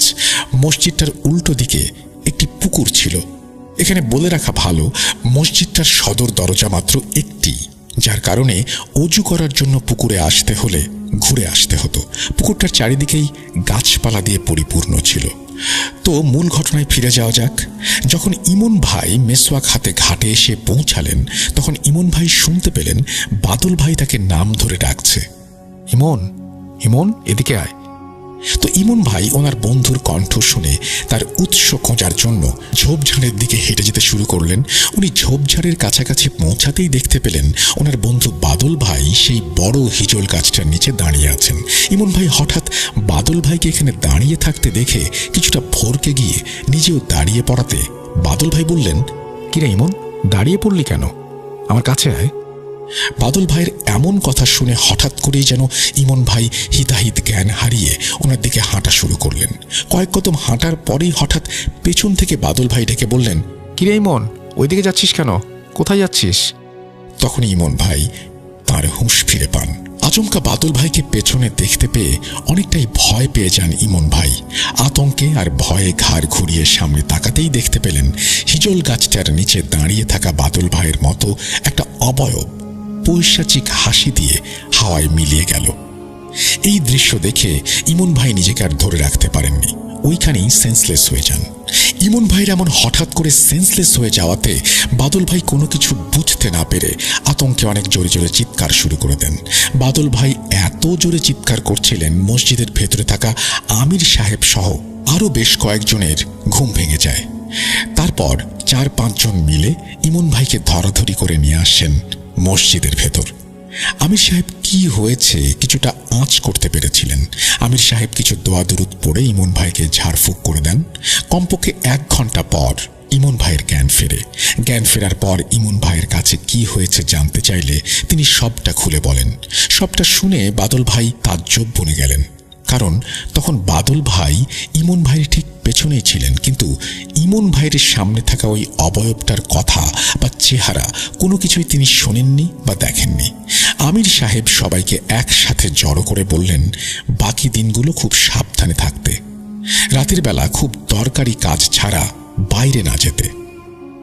30তম রাতের বেলায় ইমন ভাইয়ের সাথে ঘটা এমন ঘটনা শুনে তার পরের দিন সকাল থেকে সবার মাঝে একটা ভয় কাজ করে। তো 31তম দিনটা স্বাভাবিকভাবেই কেটে যায়। ওই রাতে কারোর সাথেই কোনো কিছু ঘটেনি, কিন্তু 32তম দিন সন্ধ্যা থেকেই চারপাশের আবহাওয়াটা অন্য দিন থেকে অনেক শান্ত আর ঠান্ডা হয়ে যায়। হঠাৎ সন্ধ্যা থেকেই আকাশ ঘন কালো মেঘে ছেয়ে যায়। আস্তে আস্তে ঝোড়ো বাতাস বইতে শুরু করে। এক পর্যায়ে মুষলধারে বৃষ্টি শুরু হয়। মাঝে মাঝে প্রচণ্ড শব্দে বজ্রপাত হচ্ছিল। একটানা এশার নামাজ পর্যন্ত বৃষ্টি পড়ার পর আস্তে আস্তে বৃষ্টির প্রবণতা কমতে থাকে। ঝিরঝিরে বৃষ্টি তখনও হচ্ছিল বিধায় গায়ে হালকা হালকা ঠান্ডা বাতাস অনুভূত হচ্ছিল। আপনারা নিশ্চয়ই জানেন এরকম আবহাওয়াতে যে কারোরই খুব অল্পতেই ঘুম পেয়ে যায়। এতক্ষণ পর্যন্ত সবকিছু ঠিকঠাক ছিল। এমন মনোমুগ্ধকর আবহাওয়া পেয়ে আমরা সবাই ওই রাতে খুব তাড়াতাড়ি ঘুমিয়ে পড়ি। রাত 2:30টার দিকে ইমন ভাই শুনতে পেলেন কেউ যেন তার নাম ধরে ডাকছে। চোখ খুলে বিষয়টা বোঝার জন্য উঠতেই ইমন ভাই শুনতে পেলেন আমির সাহেবের কণ্ঠ। আমির সাহেবের ডাকটা ছিল এমন, ইমন, হ্যাঁ ইমন, তাহাজ্জুদের নামাজ পড়বে না? তো এমন কথা শুনে ইমন ভাই মনে মনে ভাবলেন, আসলেই তো গতকাল তো আমি তাহাজ্জুদের নামাজ পড়িনি। আমির সাহেব হয়তো তাহাজ্জুদের নামাজ পড়তে উঠেছেন। যাই, আমিও অজু করে ওনার সাথে নামাজটা পড়ে ফেলি। মেসওয়াক হাতে মসজিদ থেকে বের হয়ে কিছুটা পথ যাওয়ার পর আচমকা ইমন ভাই ফিল করলেন একটা দমকা গরম হাওয়া এসে ওনার গায়ে লাগলো। ওই রাতে অনেক বৃষ্টির ফলে চারপাশের আবহাওয়া ঠান্ডা থাকার পরেও আচমকা এমন দমকা গরম বাতাস গায়ে লাগাতে ইমন ভাই কিছুটা ঘাবড়ে যান। দাঁড়িয়ে দাঁড়িয়ে এই বিষয়টা নিয়ে ভাবার এক পর্যায়ে আবার শুনতে পেলেন আমির সাহেবের সেই কণ্ঠ, কি হলো ইমন, দাঁড়িয়ে পড়লে কেন? ইমন ভাই আর কোনো কিছু না ভেবে আস্তে আস্তে সামনের দিকে হাঁটা শুরু করলেন। ঘাটের অনেকটা কাছাকাছি এসে পৌঁছানোর পর ইমন ভাই ভালো করে খেয়াল করলেন আমির সাহেব আশেপাশে কোথাও নেই। এতক্ষণ তো এদিক থেকেই আমির সাহেব ডাকছিলেন, এখন হঠাৎ করেই আমির সাহেব কোথায় চলে গেলেন? এদিক সেদিক ভালো করে খুঁজতেই হঠাৎ ইমন ভাই লক্ষ্য করলেন পুকুর পাড়ের এক পাশে থাকা একটা বেল গাছের পেছনে কি যেন একটা আলোর রেখা দেখা যাচ্ছে। উল্লেখ্য, পুকুর পাড়ের এই পাশটাতে কোনো রকম বৈদ্যুতিক বাতির ব্যবস্থা ছিল না। এত রাতে কিসের আলো ভাবার এক পর্যায়ে ইমন ভাই লক্ষ্য করলেন বেলগাছের পেছনে থাকা ওই আলোর রশ্মিটা গাছের পেছন থেকে আস্তে আস্তে সামনের দিকে অগ্রসর হচ্ছে। ইমন ভাই দেখলেন ওই আলোক রশ্মি ভেদ করে একটি মেয়ে বেরিয়ে এলো।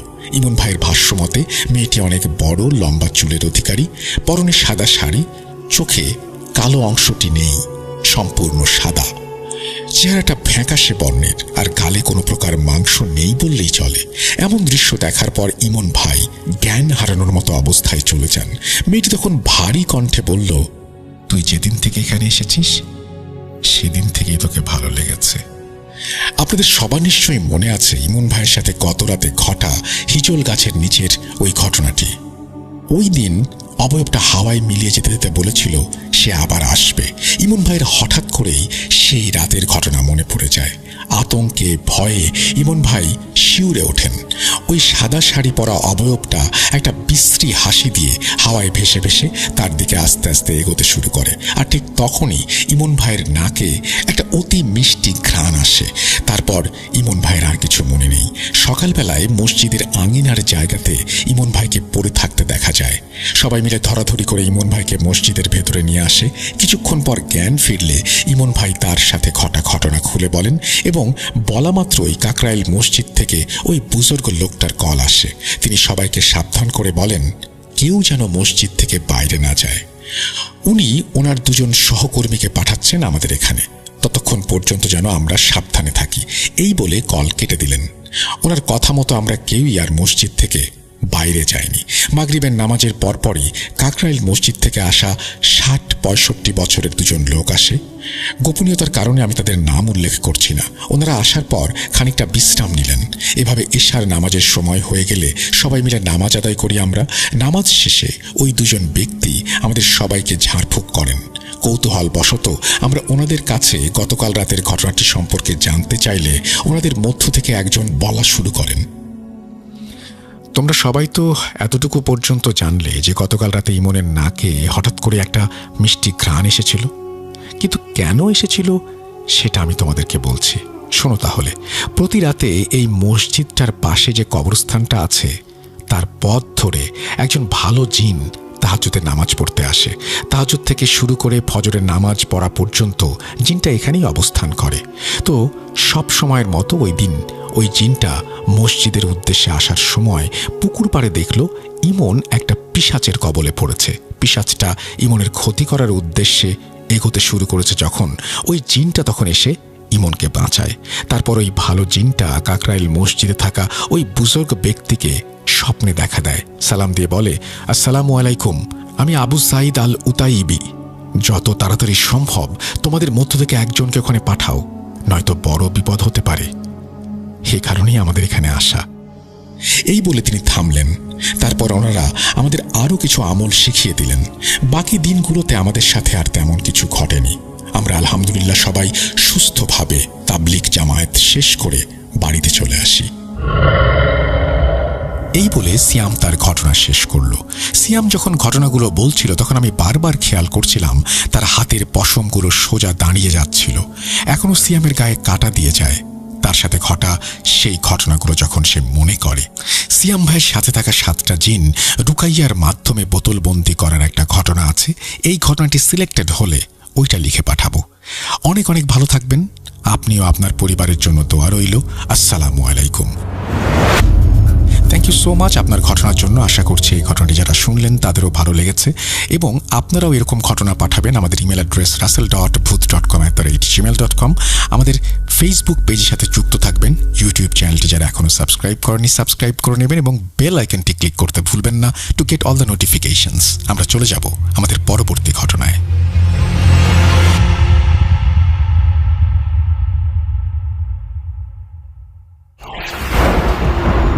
লুকোচুরি খেলবে? লুকোচুরি? You will never be alone.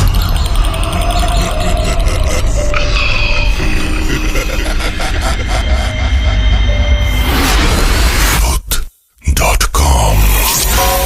The fear returns with Russell. Welcome back. আপনাদের সবাইকে স্বাগত জানাচ্ছি আমি রাসেল। আশা করছি আপনারা সবাই ভালো আছেন এবং ভালোর দলে আছেন। আমিও ভালো আছি আর ভালোর দলে আছি। কোনো কথা না বাড়িয়ে নতুন একটা ঘটনায় যাব। আশা করছি প্রথম থেকে শেষ পর্যন্ত শুনবেন এবং ভালো লাগবে আপনাদের। খুব আনন্দের সাথে জানাচ্ছি যে এই ঘটনাটি আমরা পেয়েছি কলকাতা থেকে। আমরা পশ্চিমবঙ্গ থেকে মাঝে মাঝে এই ঘটনা পাই এবং সেই ঘটনাগুলো বেশ ইন্টারেস্টিং হয়, আপনারা সবাই জানেন।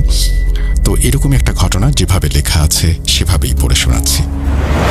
হ্যালো রাসেল দা, আশা করি আপনি ভালো আছেন। আমি অন্বেষা চ্যাটার্জি, কলকাতায় বসবাসকারী আপনার একজন বড় ভক্ত। এটি ভূত.com-এ শেয়ার করার জন্য আমার প্রথম লেখা। আজ আপনাদের সঙ্গে আমার জীবনে ঘটে যাওয়া একটি ভৌতিক অভিজ্ঞতা, একটি সংগ্রহ করা ঘটনা এবং কলকাতার কয়েকটি পরিচিত হন্টেড প্লেসের কিছু তথ্য তুলে ধরছি। কোথাও কোনো ভুল ত্রুটি হলে ক্ষমার দৃষ্টিতে দেখবেন।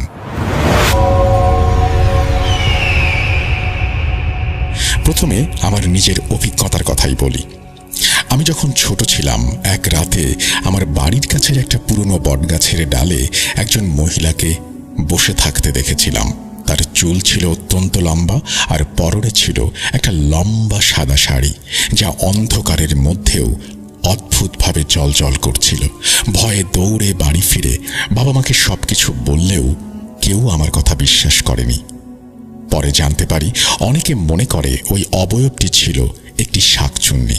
শোনা যায় বহু বছর আগে যখন আমাদের বর্তমান বাড়িটি ছিল না, তখন ওই জায়গায় একটি বড় জমিদার বাড়ি ছিল, যাকে সবাই রায় বাড়ি বলে চিনত। এক রাতে জমিদার রায় প্রশান্তের স্ত্রী রাঘিনী দেবী রহস্যজনকভাবে মারা যান। তারপর থেকেই নাকি ওই বটগাছটিতে অদ্ভুত সব ঘটনা ঘটতে থাকে।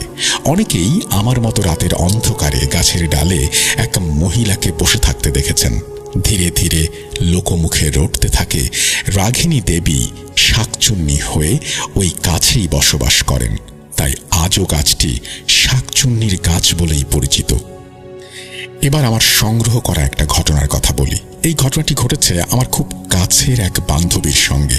আমরা দুজনেই রবীন্দ্র সরোবর এলাকায় থাকি। সরোবর লেক কলকাতার একটি অত্যন্ত পরিচিত ও সুন্দর জায়গা, তাই সেখানে যে এমন ভয়ঙ্কর কিছু থাকতে পারে এটা সে কখনোই বিশ্বাস করত না। একদিন রাতে টিউশন পড়িয়ে বাড়ি ফেরার সময় হঠাৎই সে লেকের ধার দিয়ে যাওয়ার সিদ্ধান্ত নেয়। লেকের কাছে পৌঁছাতেই সে দেখে, তাকে দেখে একটি কালো কুচকুচে অবয়ব যেন লেকের মধ্যে ঝাঁপ দিল। মুহূর্তের মধ্যেই লেকের মাঝখান থেকে একটি হাত উঠে এসে তাকে ইশারা করে ডাকতে থাকে।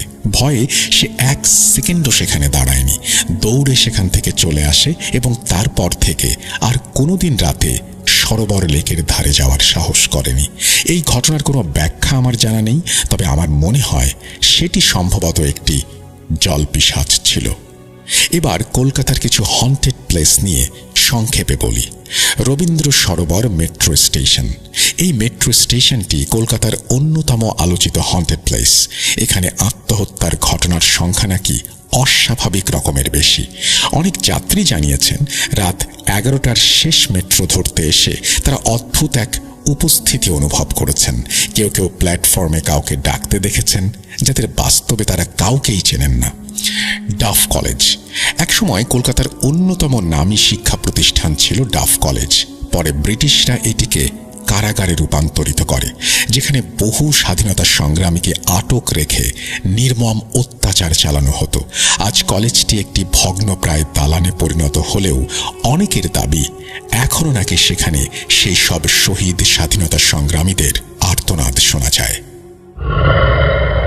এই ছিল রাসেল দা আমার অভিজ্ঞতা ও সংগ্রহ করা ঘটনাগুলো। আমি ঠিকভাবে গুছিয়ে লিখতে পেরেছি কিনা জানি না, তবে অনুরোধ কোনো ভুল হলে ক্ষমা করবেন। আমার ঘটনাটি সিলেক্টেড হলে জানাবেন। ধন্যবাদ। Anwesha Chatterjee, Rabindra Sarobar, Kolkata. Thank you very much. আপনার ঘটনা শেয়ার করেছেন এবং আমি আশা করব ভবিষ্যতেও আপনি ঘটনা শেয়ার করবেন। আমরা চলে যাব আমাদের পরবর্তী ঘটনায়। চলুন শুরু করা যাক।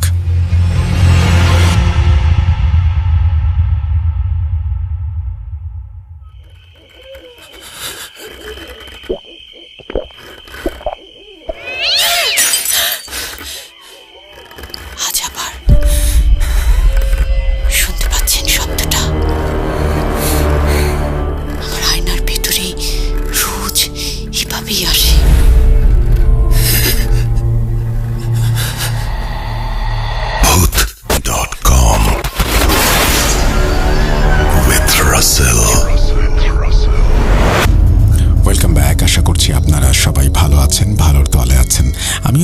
আছি আর ভালোর তলে আছি। এবার একটা অডিও ক্লিপে যাব।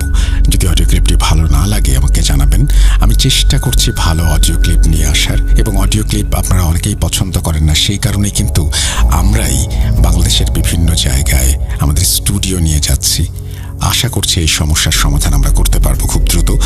আর মাঝখানে একটু সাপোর্ট করবেন যারা অডিও ক্লিপ পাঠাচ্ছেন তাদের, কারণ আমি বিশ্বাস করি, দেখেন, একটা ঘটনা যখন আমরা পড়ি তখন সেই ঘটনাটা একজন লিখছেন, আমি সেটা পড়ছি, কিন্তু একটা ঘটনা যখন কেউ পাঠান আর সেটা পড়ে তারপরে আমরা বলার চেষ্টা করি, সেখানে কিন্তু একটু ত্রুটি বিচ্যুতি বা একটু পরিবর্তন আসতেই পারে।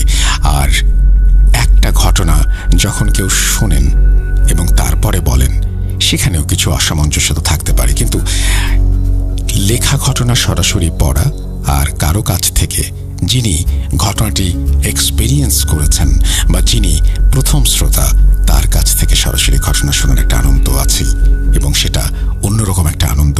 আর সেই কারণেই আমরা আসলে অডিও ক্লিপটাকে চাইলেও বাদ দিতে পারছি না। আপনারা আশা করব যে আমাদের এই সীমাবদ্ধতাকে ক্ষমা সুন্দর দৃষ্টিতে দেখবেন। আমরা চলে যাচ্ছি একটা অডিও ক্লিপে।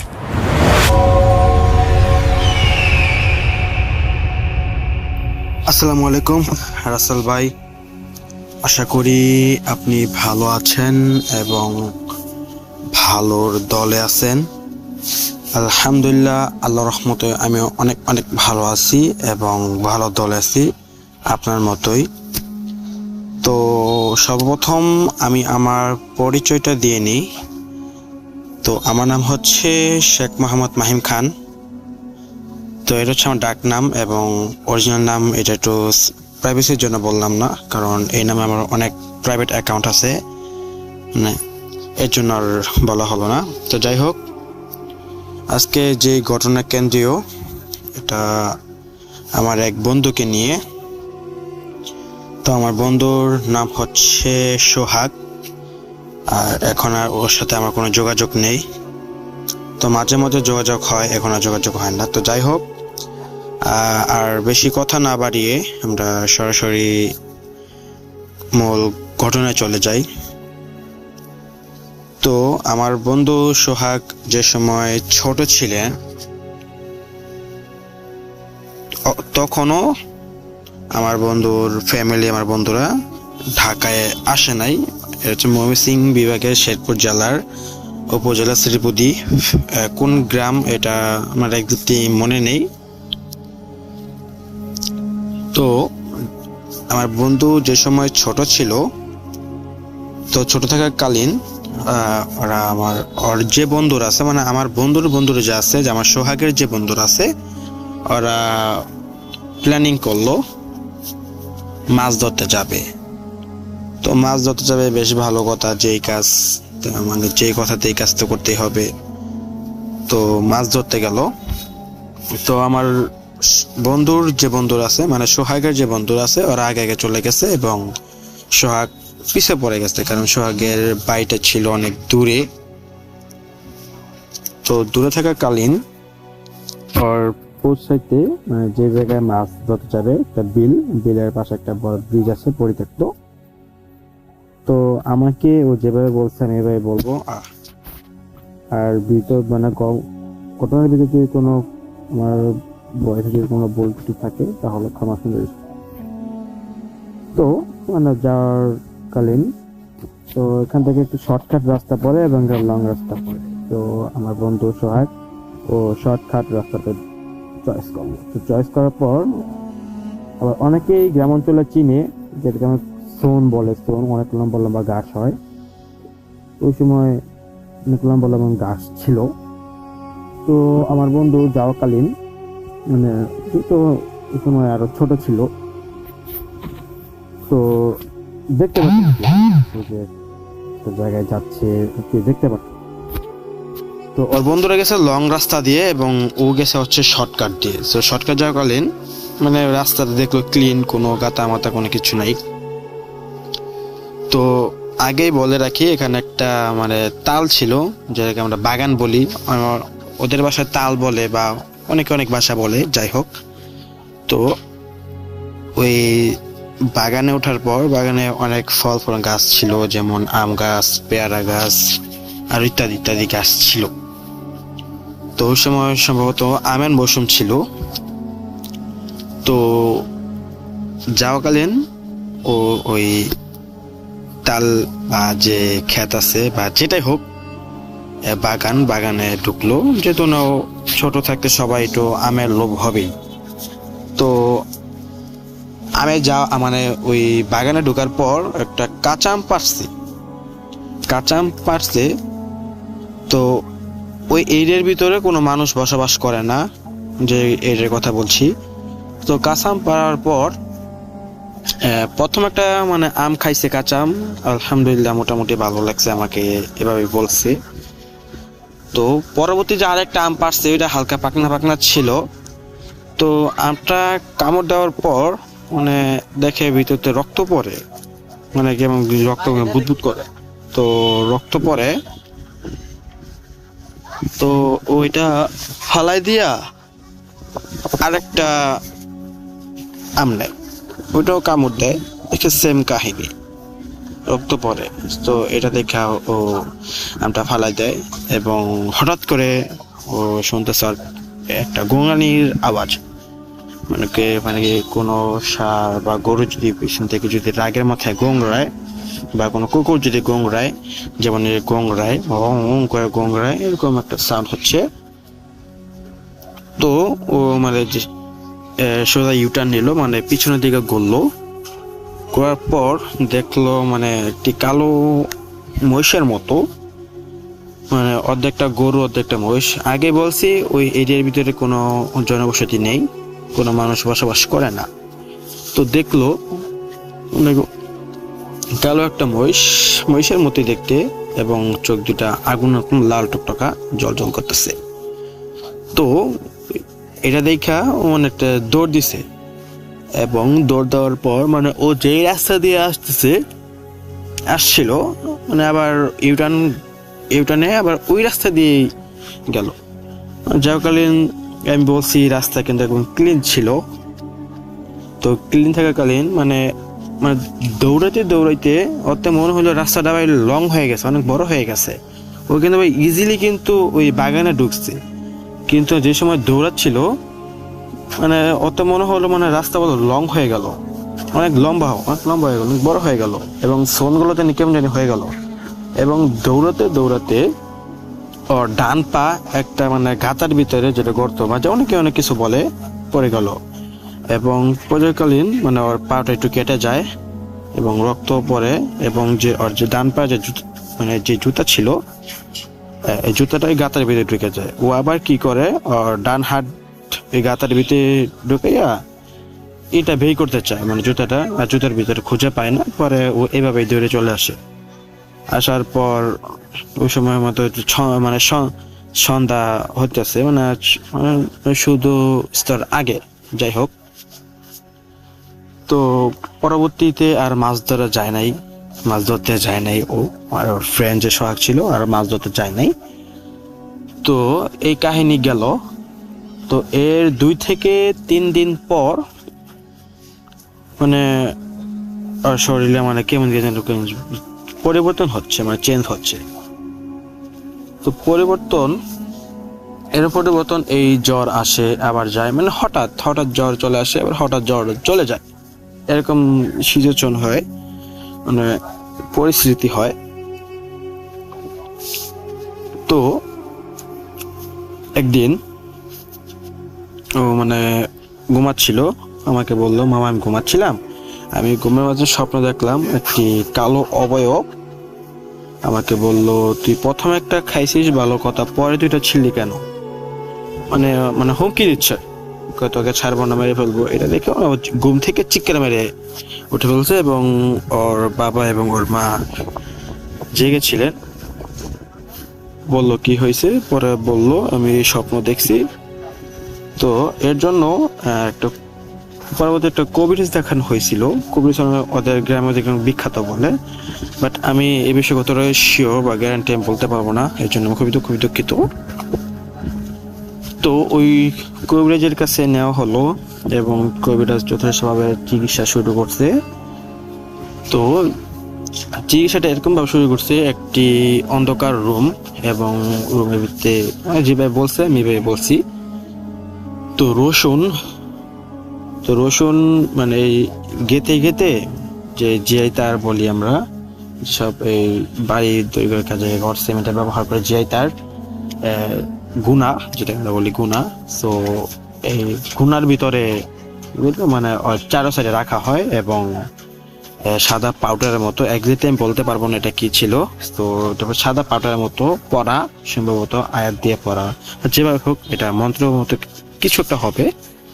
তো এটা ওর চারো সাইড দিয়ে দেওয়া এবং ওর 3 কোণাতে 3টা মোমবাতি ধরাইছে এবং কিছু আগরবাতি ধরাইছে এবং ওর বাবার মা এক সাইডে, ওর ছোট ভাই আরেক সাইডে। কবিরাজ মন্ত্র পড়া শুরু করছে, যাই পড়ছে তো আল্লাহ ভালো জানে, যা পড়ছে। তো কিছুক্ষণের ভিতরে জিনটা হাজির হয়েছে। তো জিনটা হাজির হওয়ার পরে বলছে, তুই কিসের জন্য এই শিশুটাকে কষ্ট দিতেছস, কারণ কি? তারপর কইলো, ও আমার বাগানে গেছে ভালো কথা, ও প্রথমে একটা আম খাইছে ভালো কথা, ও পরাও 2টা ছিল কেন, এই জন্য আমি দোষে আমি ছাড়ুম না। তো অনেক কষ্ট করার পর, জোরাজোরি করার পর জিনটি যেতে রাজি হয়েছে। 2টি লাল মোরগ, 1টি লাল গামছা দিতে হবে, যেহেতু এত কিছু ক্ষতি হয় নাই। তো আমার বন্ধু যে সোহাগ ছিল, যে ওর একাই যেতে হবে মাগরিবের নামাজের পর, ওর একাই যেতে হবে 2টা লাল মোরগ এবং লাল গামছা। যে আম গাছ থেকে ওই যে আম সিরা খাইছে, ওই আম গাছে নিচে রেখে সোজা চলে আসতে হবে।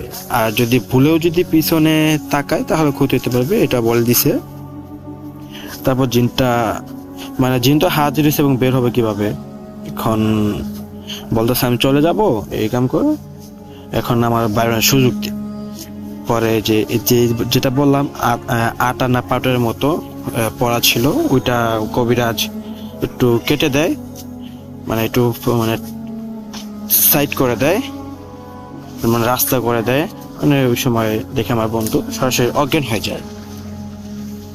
অজ্ঞান হওয়ার পর প্রায় বেশ কিছুক্ষণ পর, 2 থেকে 3 ঘন্টা পর, আমার বন্ধুর সোহাগের যে আছে, এটা ওর যে জ্ঞান ছিল, জ্ঞানটা আবার ফিরে আসে। তো আলহামদুলিল্লাহ সুস্থ হয়। তো এর পরবর্তীতে কোনো আর সমস্যা হয়নি, কিন্তু সমস্যা হয় আর কিছুদিন পর, ওইটাও একটা স্বপ্ন দেখাইছিল। তো ও বলা, ওই যে বলছিলাম পরিত্যক্ত একটি ব্রিজ ছিল, ওই যে খাল বা যে বিলে যে মাছ ধরতে যেত, ওর সাথে একটা ব্রিজ ছিল। ওই ব্রিজে ওঠার পর খেলাধুলা করছিল এবং ও হঠাৎ করে দেখে ওই ব্রিজের নিচে সেম টু সেম একটি কালো মহিষ ওর দিকে তাকিয়ে আছে এবং গোংরাচ্ছে। এটা দেখে ও চিৎকার মেরে এখান থেকে দৌড় দিয়ে চলে আসার পরে এই পরদিন রাত্রে আবার সেম স্বপ্নটা আবার দেখায়, তুই বেঁচে গেছিস, হ্যান তেন পকচকর কইলা আবার চলে গেল। তো আলহামদুলিল্লাহ পরে সুস্থ হয় এবং কোনো সমস্যা হয় নাই। তো এর কিছুদিন পর ওর একটা দূর সম্পর্কের সম্ভবত মামা আমার বন্ধুকে বলছিল আমি বিশ্বাস করি না, ওরা বলে জিন্ন ধরছিল, এমন কিছু বলছিল। হঠাৎ করে আসলে এত শক্তি করছিল আমি বলতে পারবো না, কেউ বলতে পারবে না। তো অনেক একটা কোদাল রাখা ছিল, কোদালটা নিয়ে ডাইরেক্ট কূপ মারতে ধরছে, কূপ মারছে। তো আল্লাহ রসম রহমত, কূপটা লাগে নাই। তো কূপ লাগে নাই এবং আমার বন্ধু ছিল সোহাগ, ওমার গোমরা ছিল এবং চোখ দুটা লাল হয়ে যাচ্ছে, অবস্থা খারাপ হয়ে যাচ্ছিল। পরবর্তীতে আর কোনো সমস্যা হয় নাই। তো ও যে সময় আবার ঢাকা শিফট করে, আমাদের ফুপির বাসায় যে সময় রুম নেওয়ার পরে আমাকে ঘটনাটা বলে। তো রাসেল ভাই, এই ছিল আমার কাছ থেকে কালেক্ট করা ঘটনা। তো ঘটনা ভাই বাস্তব, আপনি যদি প্রমাণ চান তো আমি আমার বন্ধুর ফোন নাম্বার দিতে পারি এবং অর্থাৎ করতে পারেন, এবং ওর কাছ থেকে একটা ভয়েসে আমি একটা ক্লিপ নিব।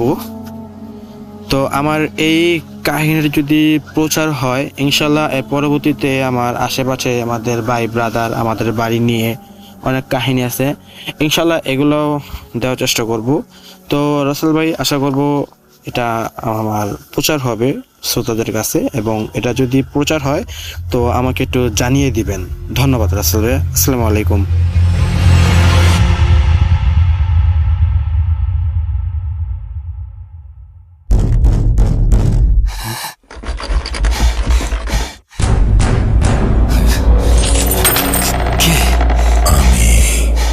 অশরীরী দেখতে পাবে না কবু, এত কাল ধরে শুনছো, শুনতে কি পাও না তবু। Voot.com, The Fear Returns with Russell. Welcome back. আশা করছি আপনারা সবাই ভালো আছেন, ভালোর দলে আছেন, আমিও ভালো আছি, ভালোর দলে আছি। আজকের এই পুরো এপিসোডে সবচেয়ে বেশি অংশে ছিল ইমেল স্টোরি, রাইট? তো এইবার আমাদের আরেকটা অডিও ক্লিপে যেতে হচ্ছে। আশা করছি শুনবেন দয়া করে, এবং কমেন্টে যিনি পাঠিয়েছেন তাকে একটু সাপোর্ট করবেন। আর আপনারাও আপনাদের কাছের মানুষকে উৎসাহিত করবেন যাতে করে অডিও ক্লিপ পাঠান। এবং অডিও ক্লিপ আমরা চেষ্টা করছি ভালো অডিও ক্লিপগুলো সংগ্রহ করার, এবং খুবই চেষ্টা করছি, কিন্তু আমরা জানেন যে চাইলেও সম্ভব হয় না সব সময়। চলুন কথা না বাড়িয়ে সরাসরি ঘটনায় যাই। আসসালামু আলাইকুম। কেমন আছেন রাসেল ভাই? আশা করি আপনি ভালোর দলে আছেন। তো বেশি কথা না বাড়িয়ে আমি যে ঘটনাটি বলতে চাচ্ছি, এই ঘটনাটি আমার নিজের সাথেই ঘটে যাওয়া একটি ঘটনা। তো আমার নাম মিনহাস মাহমুদুল, আমার বাসা ব্রাহ্মণবাড়িয়া সদরে। তো ঘটনাটি যখন ঘটেছিল তখন সালটা ছিল 2006 সাল। তখন আমি অনেক ছোট ছিলাম। তখন থেকে আমার একটা ইচ্ছে ছিল গানের প্রতি বা গান করা। তো আমার গান স্কুলে সবসময় সব ম্যাডামরা শুনতো, বলতো যে তুই গান করলি সবসময় ভালো হবে। তো সেই সুবাদে এই কথাটাই আমার বাবার কানে আসে। তো আমি গান করতে করতে একসময় মোটামুটি ভালো একটা পর্যায়ে চলে যাই, আর আমার বাবাও আমাকে একটা গানের ক্লাসে ভর্তি করে দেয়। তো মোটামুটি একটা পরিচিত হওয়ার পরে সব জায়গা থেকে আমাকে ডাকাডাকি করতো। ইভেন্ট আমার একটা গ্রামে আমার খালা থাকতো, জায়গাটার নাম হচ্ছে পানিশ্বর। ওই গ্রাম থেকে হঠাৎ একদিন কল আসে যে আপনার ছেলেকে নিয়ে একদিন আসেন, আমাদের এখানে একটা প্রোগ্রাম হচ্ছে, আপনার ছেলে এখানে গান করবে। তো এখান থেকে আমার ঘটনাটা শুরু। তো যেমন কথা এমন কাজ। তখন আমরা এখান থেকে বের হই আমাদের গন্তব্যে। তো এখান থেকে যেতে হলে আমাদের একটা নদী পথ পার হওয়া লাগে। তো ওইখান থেকে আমরা চলে যাই আমাদের ঘাটে। তো ওই ঘাট থেকে আমাদের একটা নৌকাতে আমরা সবাই উঠি। তখন থেকে এই নৌকাটি চলতে চলতে আমি যা দেখলাম, একটা লোক অনেকক্ষণ যাবৎ আমাদের দিকে তাকায় রয়েছে, বিশেষ করে আমার দিকে। তখন আমি অনেক ছোট ছিলাম, তো আমিও ওইরকমভাবে কোনো কিছু বুঝি নাই। তো আমি আমার বাবাকে বললাম যে এই লোকটা এরকমভাবে মাঝে মাঝে তাকাইতেছে। আমরা ভাবলাম চোর বাটপার বা অন্য কিছু। তো তখন তো আমার বয়সটা অনেক ছোট, তো আমি এত কিছু বুঝতাম না। তখন আমরা এই নৌকা দিয়ে আমাদের প্রায় 2 ঘন্টা যাবৎ আমরা এই নৌকার জার্নি করলাম। করতে করতে করতে একটা সময় সন্ধ্যা হয়ে যায়। আর আপনারা সবাই জানেন যে গ্রামে সন্ধ্যা মানে অনেক রাত্র হয়ে যায়। তো যেহেতু এটা অনেক আগেকার কথা বলতেছি, আশা করি বুঝতে পারছেন যে তখনকার গ্রামগুলো কীরকম ছিল। তখন আমরা একটা ঘাটে গিয়ে নামতে নামতে আমাদের এখানে প্রায় 6টা 6:30টার মতো বেজে যায়। তখন আমরা যে ঘাটে নামি, এখানেই আমাদের ছিল বড় ভুলটা। তো আমরা যে ঘাটে নামার কথা, মানে আমাদের যে গন্তব্য, ওইখানে আমরা না নেমে আমরা একটা ঘাটে গিয়ে নামি। তো ওই ঘাটে নামার পরে আমরা এখানে তেমন কাউকে দেখি না। আর অন্ধকার, আমরা যত সময় পার হচ্ছে তত অন্ধকার নামতেছে, অত গভীর হচ্ছে। তখন ওইখানকার একজন লোক, মানে আমাদের সাথে 2-1 জন ঘাটে যারা নামছে তাদেরকে বলতাম, ভাই আমরা তো ওইরকম একটা গ্রামে যাব, তো আমরা কিভাবে যাব? তো ওরা বলতেছে, ভাই আপনারা তো ভুল করছেন, আপনারা তো এই ঘাটে নামবেন কেন? আপনারা তো সামনের ঘাটে নামার কথা। এখন তো আপনাদের প্রায় এখান থেকে ঘন্টা 2-1 মতো আপনাদের হাঁটতে হবে, এছাড়া আপনাদের কোনো রাস্তা নাই। তখন আমরা তো সবাই মাথায় হাত, এখন কি করব বুঝতে পারতেছি না। আমার বাবাও চিন্তিত, আমার সাথে আমার কাকাও ছিল, আমরা মোট 3 জন ছিলাম। তো আর কি করার, আর কোনো ওয়ে নাই এখানে যাওয়ার মতো। এখানে কোনো ভ্যান গাড়ি বা কোনো কিছুই আমরা পাচ্ছিলাম না। তো এক প্রকার মানে সব আশা ছেড়ে দিয়ে আমরা এই গ্রামের মাঝখান দিয়ে হাঁটা শুরু করলাম। আর গ্রামটা হচ্ছে মানে আমরা যেই জায়গাতে নামছি ওই জায়গাটা হচ্ছে একটা মানে ধান ক্ষেতের একটা মাঠ, অনেক দূর পর্যন্ত বাড়িঘর দেখা যায়, মানে ধারে কাছে কোনো আর বাড়িঘর নাই। তো আমরা কি আমাদের যে ওইখানকার লোকাল যে মানুষগুলো যা বললো যে আপনারা এখান থেকে আপনারা করবেন, মানে আপনারা এই গ্রামে এই যে আঁকা পাকা পথ আছে, মানে ধান ক্ষেতের যে থাকে মানে লাইল বলে, আমরা গ্রামের ভাষা লাইল বলি আমরা, তো ওই লাইল দিয়ে আমাদের হাঁটা লাগে। তো এখান থেকে হাঁটতে হাঁটতে নাকি আরো 1 ঘন্টার মতো হাঁটা লাগতে পারে। তো পুরাটা হাঁটতে হবে আমাদের ধান ক্ষেতের মাঝখান দিয়ে। তো আশা করি বুঝতে পারছেন যে কেমন একটা আমরা এই মুহূর্ত দিয়ে আমরা যাচ্ছি। তো এখান থেকে আমরা হাঁটা শুরু করলাম আমাদের গন্তব্যে। আমাদের যে লোকটা বললো যে এখান থেকে আমরা হাঁটতে হাঁটতে ওই সামনে নাকি একটা বাজার পড়ে, তো বাজারের কাছাকাছি যাইতে প্রায় 40 থেকে 50 মিনিটের মতো লাগবে।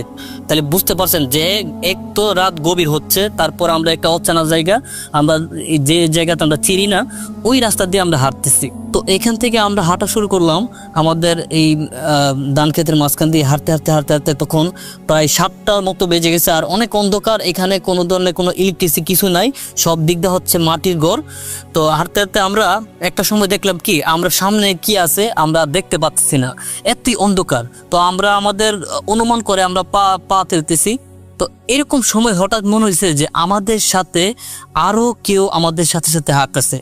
আমরা 3 জন ছাড়া এই মাঠের মধ্যে আর কেউ নাই, মানে এই ধান ক্ষেতের মাঝখানে আমরা বর্তমানে আছি, আর কোনো দিকে কোনো বাড়িঘর নাই। আমার আব্বা বলতেছিল যে মনে হয় কোনো একটা সমস্যা, বা আমার কাকাকে বলতেছিল যে ভাই আপনি কি কোনো শব্দ পাইতেছেন?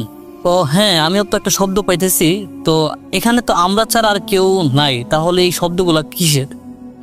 তো আমরা এইভাবেই ওইগুলা তোয়াক্কা না করে আমরা আবার সামনের দিকে হাঁটতে শুরু করলাম। হাঁটতে হাঁটতে হাঁটতে হাঁটতে হাঁটতে একটা পকর দেখলাম ধান ক্ষেতের মাঝখানে মানে বিকট শব্দ হইতেছে, মনে হইতেছে ধান ক্ষেতের মাঝখানে মানে কি বা কিছু একটা আছে যা ধান ক্ষেত্রে রেখে উল্টায় পাল্টায় ফেলতেছে, এরকম একটা অবস্থা। তো আমরা তো ভয়ে প্রায় একত্র হয়ে গেছি সবাই। তো আমরা তো আসলে কি এখানকার মানুষজন কিরকম বা এখানে কি কি ঘটে বা আমরা কিছু জানি না। তো আমরা তো ভয় পাওয়ারই কথা। তো আমরা এরকম ভাবে আমাদের বুকে সাহস নিয়ে আমরা আল্লাহ করতে করতে বিভিন্ন সূরা কেরাত পড়তে করতে আমরা সামনের দিকে হাঁটতেছি। তো আমরা যদি হাঁটি অতি মনে হচ্ছে আমাদের পিছনে আরো কেউ আসতেছে বা 10-12 জনের মতো পায়ের শব্দ আমরা শুনতে পাইতেছি, কিন্তু আমরা পিছনে যখন তাকাই দেখি কিছুই নাই, সবকিছু স্বাভাবিক। তো এইভাবে প্রায় 1 ঘন্টা আমরা মানে এই ধান ক্ষেতের মাঝখানে হাঁটতে হাঁটতে আমাদের গন্তব্যের দিকে আগাইতেছি, কিন্তু আমাদের আসলে গন্তব্য কোথায় বা কোন জায়গায় গিয়ে আমরা দাঁড়াবো এটা আমরা বুঝতেছি না। তো কথা নাই বার্তা না, হুটহাট করে সামনে একটা লোক আমাদের সামনে আইসা পড়ে, বলতেছে আসসালামু আলাইকুম, আপনারা কে? তো আমার আব্বা বলতেছিল যে আমরা তো ব্রাহ্মণবাড়িয়া সদর থেকে আসছি, আমরা ওইরকম গ্রামে যাব, তো আমরা অন্য একটা জায়গাতে আমরা নৌকা নিয়ে নামি, তো এই জন্য আমাদের এই পথ দিয়ে নাকি আমাদের যাইতে হবে, আমাদের এখানকার লোকাল মানুষজন বলছে। ও ভাই আপনারা তো ভুল করে ফেলছেন, তো যাই হোক সমস্যা নাই, আমিও ওই পথ দিয়ে যাচ্ছি, আপনারা আমার সাথে চলেন। তখন ওই লোকটা আমাদেরকে নিয়ে এক প্রকার মানে ফেরেশতার মতো এসে আমাদেরকে এই রাস্তাটা পার করছে। মানে আমরা কি করছি, যে ধান খেতে মাঝখান দিয়ে হাঁটতেছিলাম, মানে আমরা একই জায়গা থেকে অনেকবারই হাঁটছি, এই জন্য আমাদের গন্তব্যে আমরা পৌঁছাতে পারি নাই। তো যাই হোক আল্লাহর অশেষ মেহেরবানি আমরা এখান থেকে চলে গেলাম।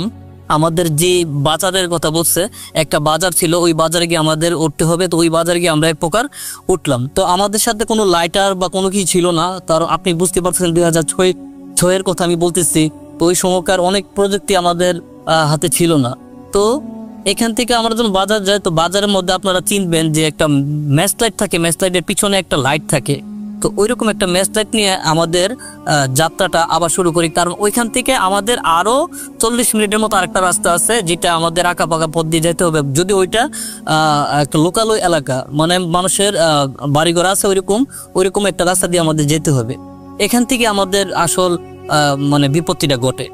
তো আমাদের ওই লোকটা বলতেছে আপনারা এই রাস্তা দিয়ে সোজা যাবেন, সোজা গিয়ে আপনারা ডানে যাবেন, ওইখানকার ডানে গিয়ে যে কোনো বাসাতে আপনার বললেই চলবে যে আপনারা যে জায়গায় যাইতে চাইতেছেন এই জায়গায়। মোটামুটি আপনারা অনেক আগে গেছেন, কিন্তু অনেক দূর, প্রায় 40-50 মিনিটের মতো লাগবে আপনার হাইটে যেতে। বা এখানে কোনো ধরনের কোনো কিছু নাই, কারণ সন্ধ্যার আগেই সবকিছু ব্যান, একমাত্র ব্যানই থাকে এখানে, আর ব্যান ছাড়া কিছুই পাওয়া যায় না এখানে। তো যাই হোক, তো আমরা যে কথাই কাজ আমরা ওইভাবে ওই বাজার থেকে হাঁটতে হাঁটতে হাঁটতে হাঁটতে আমরা চলে গেলাম আমাদের গন্তব্যের উদ্দেশ্যে। তো একটা সময় দেখা গেল আমরা ছাড়া ওই রাস্তার মধ্যে আর কোনো মানুষ নাই, এরকম একটা রাস্তায় আমরা পৌঁছাই গেছি। আর ধারে কাছে কোনো বাড়িঘর নাই, চারদিকে শুধু মাঠ আর মাঠ, আর মাঝখানে একটা রাস্তা। ওই রাস্তাটা দিয়ে আমরা হাঁটতে হাঁটতে আমাদের গন্তব্যের উদ্দেশ্যে আমরা যাচ্ছিলাম। তখন আমাদের সামনে একটা বড় একটা বট গাছ, মানে অনেক পুরানো বড় বড় বট গাছ থাকে না, তো ওই বট গাছ আমাদের সামনে পড়লো। আর বট গাছের চারিদিকে অনেক অনেক ঝোপ ঝাড় ডালপালা অনেক কিছু এখানে। তো আমরা দেখলাম কি ওই বট গাছের অপোজিটে আরেকটা মন্দির আছে। তো এখানে দুইজন মানুষকে দেখলাম এখানে মন্দিরে বসে কি জানি করতেছিল। তো আমরা ওই দিকে মানে খেয়াল না করে আমাদের যে রাস্তা, ওই রাস্তা ধরে আমরা হাঁটতে শুরু করলাম। তো এখান থেকে আমরা আমাদের রাস্তা হাঁটা শুরু করলাম। তো আমরা একটা রাস্তা ধরে হাঁটতে হাঁটতে হাঁটতে হাঁটতে ঘুরে ফিরে দেখলাম আমরা আবার এই মন্দিরে আইসা ঠেকছি। তো এইভাবে আমরা 3-4 বার আমরা একই রাস্তার মধ্যে পাক খাইতেছি। তো আইসা দেখি একটু আগে যে লোকগুলো এখানে ছিল, তো এই লোকগুলো এখানে নাই। তো এটা আমরা এক প্রকার স্বাভাবিকভাবেই দেখলাম। তো তখন আমার আব্বা বলতেছিল যে ভাই, মানে আমার কাকাকে বলতেছিল যে ভাই, আপনি একটা বিষয় খেয়াল করছেন যে আমাদের সাথে কি হইতেছে, যে এখানে আমরা আসার পর থেকে কিন্তু আমরা একই রাস্তা দিয়ে 3-4 বার কিন্তু একই মন্দিরের সামনে আইসা আবার মানে আমরা দাঁড়াইতেছি। আসলে আমাদের মনে হয় কোনো কিছু একটা হইতেছে এই জায়গাতে। তখন এই আমরা আল্লাহ জিকির টিকির করে বা বিভিন্ন সূরা কেরাত পরে আমরা দেখলাম কি যে আমরা যে রাস্তা দিয়ে যাইতেছি ওই রাস্তার বাম পাশে আরেকটা রাস্তা আছে। আমাদের হঠাৎ করে এটা আমার চোখে পড়ছে। তো আমি এখন ছোট ছিলাম, আমি বলছি আব্বা, তো ওইখানে তো আরেকটা রাস্তা আছে, তো ওই রাস্তা দিয়ে চলেন আমরা যাই। তো ওই রাস্তা দিয়ে আমরা যাইতেছিলাম। তো সাথে দিয়ে একটা কবরস্থান, তো ওই কবরস্থানের পাশ দিয়ে আমরা গেছি। আর এখানে বিভিন্ন শব্দ হইতেছিল, কিন্তু আমরা কোনো চোখে কোনো কিছু দেখতেছি না, মানে আমরা অনুমান করে আমরা রাস্তাটা হাঁটাহাঁটি শুরু করতেছিলাম। তো এই দিক দিয়ে হাঁটতে হাঁটতে হাঁটতে হাঁটতে হাঁটতে হাঁটতে সামনে গিয়ে দেখি একটা মানে খাত বা একটা কি বলে, মানে একটা গোদারা ঘাট, মানে আমরা গ্রামের ভাষায় যেটা বলি এরকম একটা, ওই পাশেও পানি, এই পাশেও পানি, আর মাঝখানে একটা খালের মতো গেছে।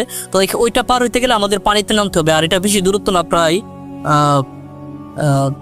10 ফুটের মতো গ্যাপটা। তো এখানে তো অনেক পানি, তো আমরা তো কিভাবে নামবো। তখন আমরা এই পাশে এসে বসে রয়েছি। আর আমার বাবা চিন্তা করতেছে যে কি একটা বিপদের মধ্যে পড়লাম, এখানে এসে আবার দেখতেছি পানি, এখানে কিভাবে পার হইব।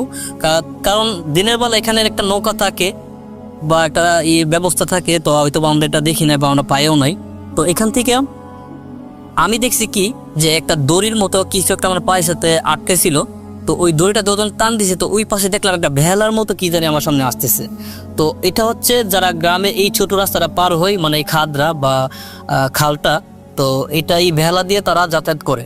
তো আমি টান দেওয়ার পরে ওই ভেলাটা ওই পাশ থেকে এই পাশে আসছে। তখন আমরা কি করছি, 3 জনে এই ভেলাটাতে পার হয়েছি। তারপর হচ্ছে বালুর মাঠ পরে একটা সামনে আমাদের হাঁটতে হাঁটতে, আর হচ্ছে সাইড দিয়ে হচ্ছে আপনার এই কি বলে, মানে ইট খোলা, বড় বড় ইট খোলার একটা কারখানা ছিল এখানে, অনেক পরিত্যক্ত ইট খোলাটা। তো হাঁটতে হাঁটতে হাঁটতে আমি আর আমার বাবা যখন হাঁটতেছিলাম, তো পিছনে দেখলাম যে আমার কাকা নয়। তখন আমার বাবা তো বলছে, এই তোর কাকা কই? আমি বলতেছি, না আব্বা, আমি তো কাকারে দেখতেছি না, কোথায় জানি। তো এই কি বলস? পরে পিছনে তাকে দিই এক ডুবার মধ্যে আমার কাকা পড়ে আসছে। আমার কাকা প্রায় কোমর পর্যন্ত ডুবার মধ্যে পড়া মানে হাঁপাইতেছে। তো এটার দিকে তো আমাদের মানে পানি একদম শুয়ে গেছে কলিজার। তো আমার আব্বা ধুইরা গিয়া আমার কাকাকে উঠাইছে। ওঠানোর পর এখানে ওনার একটা সাইডে নিয়ে পানি টানি পরিষ্কার করে, তখন ওনাকে নিয়ে আমরা আবারও হাঁটা দিছি। এখন আমাদের প্রায় গন্তব্যের কাছাকাছি আমরা চলে আসছি। তখন অনেক দূরে একটা বাড়ি দেখা যেতেছে, প্রায় 10 মিনিটের মতো দূরত্ব, যে বাসাটা দেখা যেতেছে 10 মিনিট হাঁটলে ওই বাসার কাছে আমরা যেতে পারবো। তো ওইখান থেকে দেখলাম যে অনেকে লাইট, মানে হারিকেলের যে লাইটগুলা থাকে, মানে আলোগুলা থাকে, ওই হারিকেলের আলোগুলা দেখা যেতেছে। তো এখান থেকে আমরা ওই হারিকেলের যে আলোটার উদ্দেশ্যে আমরা হাঁটা শুরু করলাম। তো ওইখানকার মানুষ যারা মনে করতেছে আমরা হয়তো বা ডাকা, তো ওইখান থেকে তারাও চিৎকার চেঁচামেচি করে আমাদের সামনে আসতেছিল, মনে করেন যে লাঠি সোটা এই গোলা নিয়ে। তখন আইসা যখন দেখতেছে যে আমরা আসলে একটা জায়গা থেকে আসছি, আমাদের পোশাক আশাক দেখে তারা বুঝতে পারছে যে আমরা এই শহর থেকে আসছি, তখন ওনাদের কাছে আমরা বলছি যে আমরা বম্বে থেকে আসছি, এটা গানের কনসার্টে যাব বা একটা গানের প্রোগ্রাম আছে ওইখানে আমরা যাব।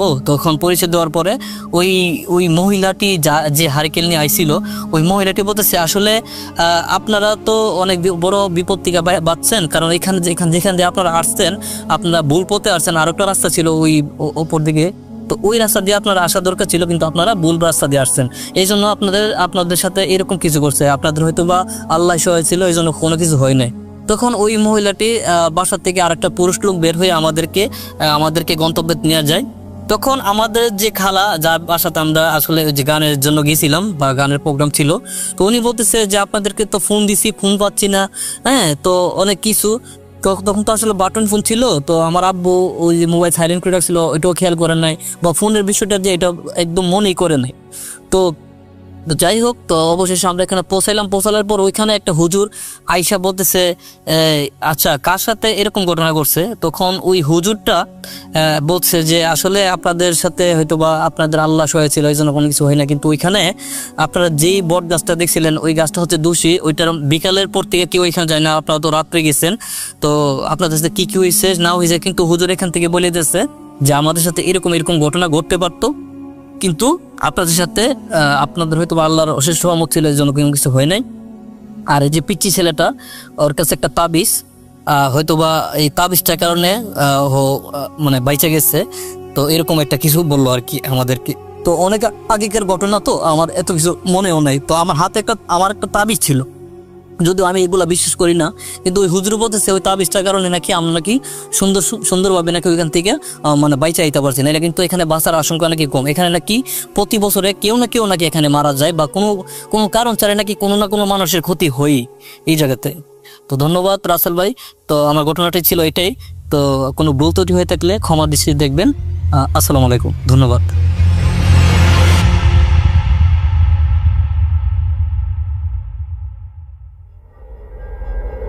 Spirit, be here with me.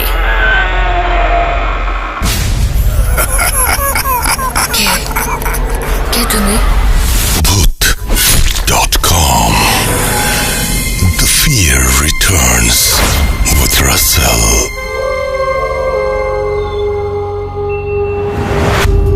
Welcome back. আশা করছি আপনারা সবাই ভালো আছেন এবং ভালোর দলে আছেন। আমিও ভালো আছি আর ভালোর দলে আছি। বেশ কিছুদিন ধরে আপনাদের বলছিলাম যে আমরা চাচ্ছি সারা বাংলাদেশে আমাদের স্টুডিওগুলো ছড়িয়ে দিতে, যাতে আপনারা একেবারে কাছাকাছি কোথাও এসে আপনাদের ঘটনাগুলো শেয়ার করে যেতে পারেন। আর সেই উদ্যোগ থেকেই সাবিত আর সিফাত মিলে ময়মনসিংহ আর তার আশেপাশের এলাকার ঘটনাগুলো সংগ্রহ করছেন। এদিকে রোহান করছেন কুষ্টিয়া অঞ্চলের ঘটনা। আমরা আস্তে আস্তে আরও অনেক জায়গাতেই যাব, আমাদের একটু সময় দেবেন দয়া করে। তো রিসেন্টলি একটা ঘটনা সাবিত রেকর্ড করেছেন স্থানীয় একজন স্টোরি টেলারের কাছে। আমরা সরাসরি তার কাছে যাব, চলুন শুনে আসি ঘটনাটা। আসসালামু আলাইকুম ডিয়ার লিসেনার্স, আশা করি সকলেই ভালো আছেন এবং সুস্থ আছেন। আমি মোহাম্মদ সাবিত আলম বলছি ময়মনসিংহ স্টুডিও সেটআপ থেকে। আমাদের সাথে আজকে ময়মনসিংহ স্টুডিওতে উপস্থিত আছেন একজন গেস্ট। আমি কথা না বাড়িয়ে সরাসরি চলে যাব আমাদের গেস্টের ঘটনায়।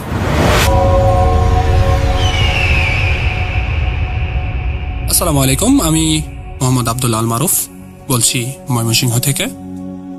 আসল ভাই, আশা করি ভালো আছেন, শ্রোতারা সবাই সুস্থ আছেন। তো আজকে আমি এখানে আমার ভাস্তি সম্পর্কের দুইজনের ঘটনা বলবো। একটা হচ্ছে আমি উপস্থিত ছিলাম সরাসরি, আমি নিজে দেখেছি, আর একটা হচ্ছে আমার আম্মুর মুখ থেকে শুনেছি। তো তার আগে কিছু সারাউন্ডিংস ব্রিফ করা উচিত আমি মনে করি। তো আমার যে পরিবার বা আমার যে কি বলে বংশ গোষ্ঠী, এর মধ্যে বেশ কিছু এরকম ঘটনা আমি শুনতে পেরেছি। কারণ হচ্ছে আমার দাদা ছিলেন বড় একজন আলেম, তার বড় বাবা আরো বড় আলেম ছিলেন। আমার এক ফুফা আছেন, উনিও খুব পরহেজগার ব্যক্তি, উনিও জিন নিয়ে রুকিয়ে টুকিয়ে করতে পারেন, ওনারও কিছু সারাউন্ডিংস ঘটনা আছেন। তো এইসব কারণে আমি ঘটনাগুলোর সাথে লোকমুখে শুনে হলেও খুব ভালো রকম পরিচিত। আমি ছোট থাকতে আমার নানুর বাসায় বেশ কিছুদিন সময় কাটিয়ে পরে আমরা সেপারেট বাসা নিতে পেরেছিলাম। ওইখানে আমার অনেক সময় গেছে। পাশেই ছিল আমার ফুপুর বাসা। ময়মনসিংহের যারা পুরাতন প্রাচীন লোকাল লোক তারা জানবেন, গ্রেটার ময়মনসিংহ শহরতলির সর্বপ্রথম 5 তালা ছিল আমার ফুপার। ভবনটির নাম হচ্ছে জান্নাতাবাদ ভবন।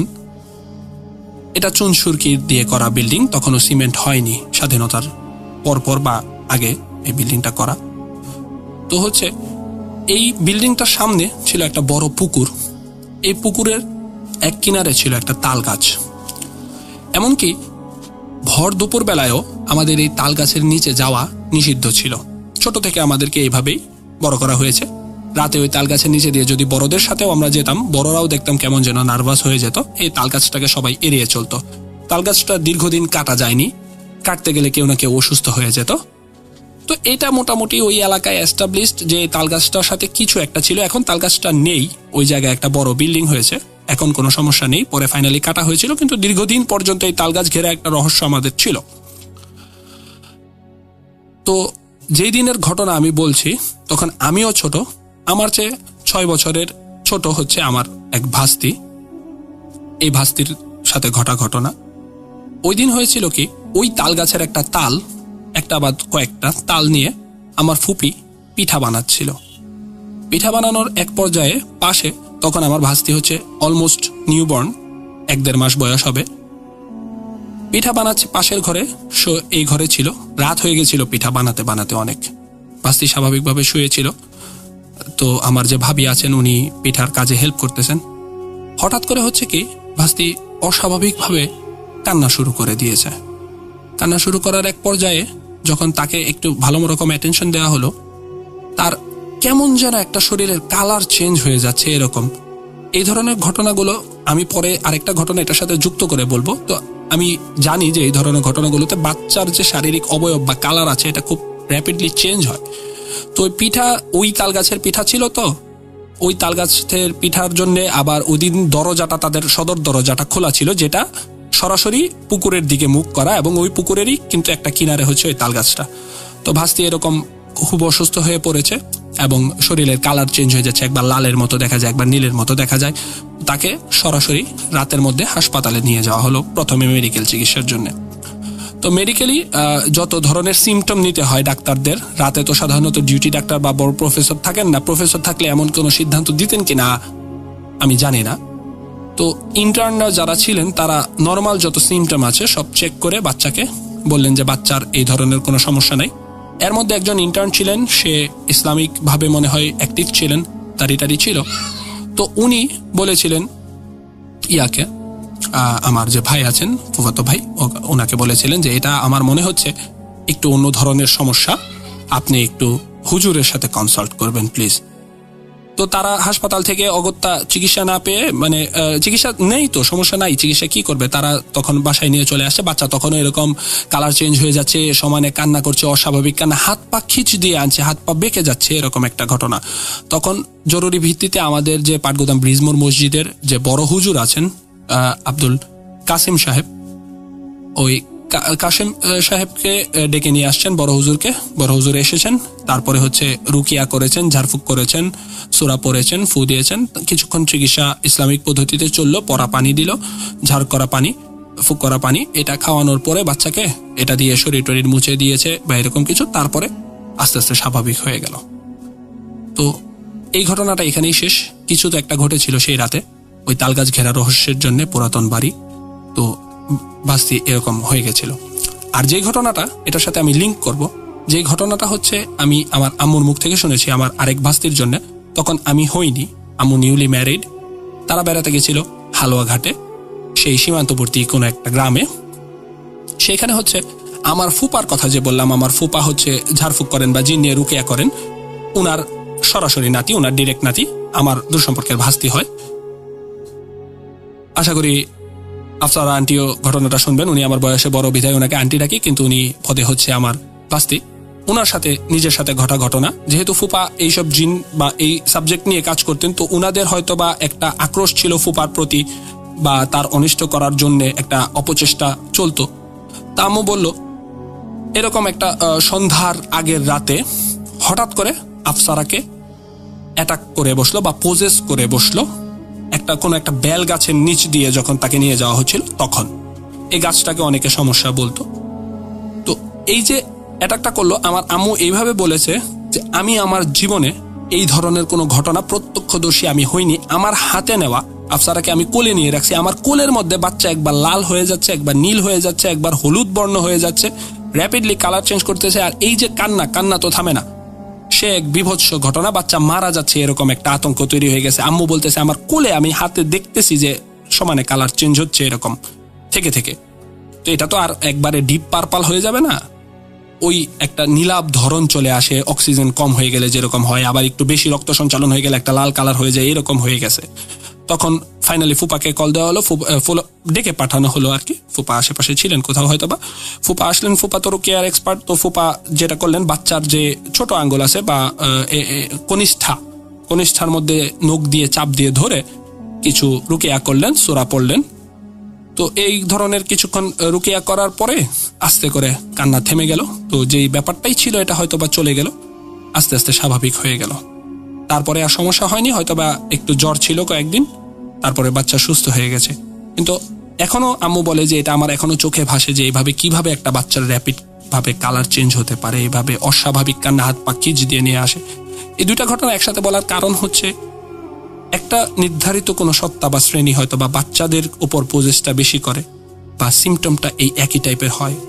আমাদের শ্রোতাদের মধ্যে অনেকে হয়তো লিঙ্ক করতে পারবেন, তাদের আল্লাহ না করুক তাদের বাচ্চার সাথে বা তাদের আত্মীয় স্বজনের কোনো বাচ্চার সাথে হয়তো বা দেখবেন যে একই টাইপের ঘটনা ঘটেছে। এই ঘটনাগুলোর সিকোয়েন্সটা কমন, এরকম হয়ে যাচ্ছে। হয়তোবা আগে বেশি হতো, এখন কম হয়, কিন্তু হয় না যে তা না। মেডিকেল সায়েন্সের ভাষায় এটাকে অন্য কিছু বলা হতে পারে, ইসলামিকভাবে বিশ্বাস থাকলে বা ধর্মীয় বিশ্বাস থাকলে এই ঘটনাকে অন্য কিছু বলা হতে পারে। ধন্যবাদ রাসেল ভাই। এই ছিল আজকের আমার এইখানের ঘটনা আমার ভাস্তিদেরকে নিয়ে। তো সবাই ভালো থাকবেন, আসসালামু আলাইকুম। ধন্যবাদ মারুফ, আপনাকে অসংখ্য ধন্যবাদ আমাদেরকে ঘটনা দেওয়ার জন্য। আমি আর কথা না বাড়িয়ে সরাসরি চলে যাব রাসেল ভাইয়ের কাছে। আমি মোহাম্মদ সাবিত আলম ময়মনসিংহ থেকে আজকে বিদায় নিচ্ছি। আসসালামু আলাইকুম। Welcome back. আশা করছি আপনারা সবাই ভালো আছেন, ভালোর দলে আছেন। আমিও ভালো আছি, ভালোর দলে আছি। আর এই মুহূর্তে যেটা করতে হবে সেটা হচ্ছে আজকের মতো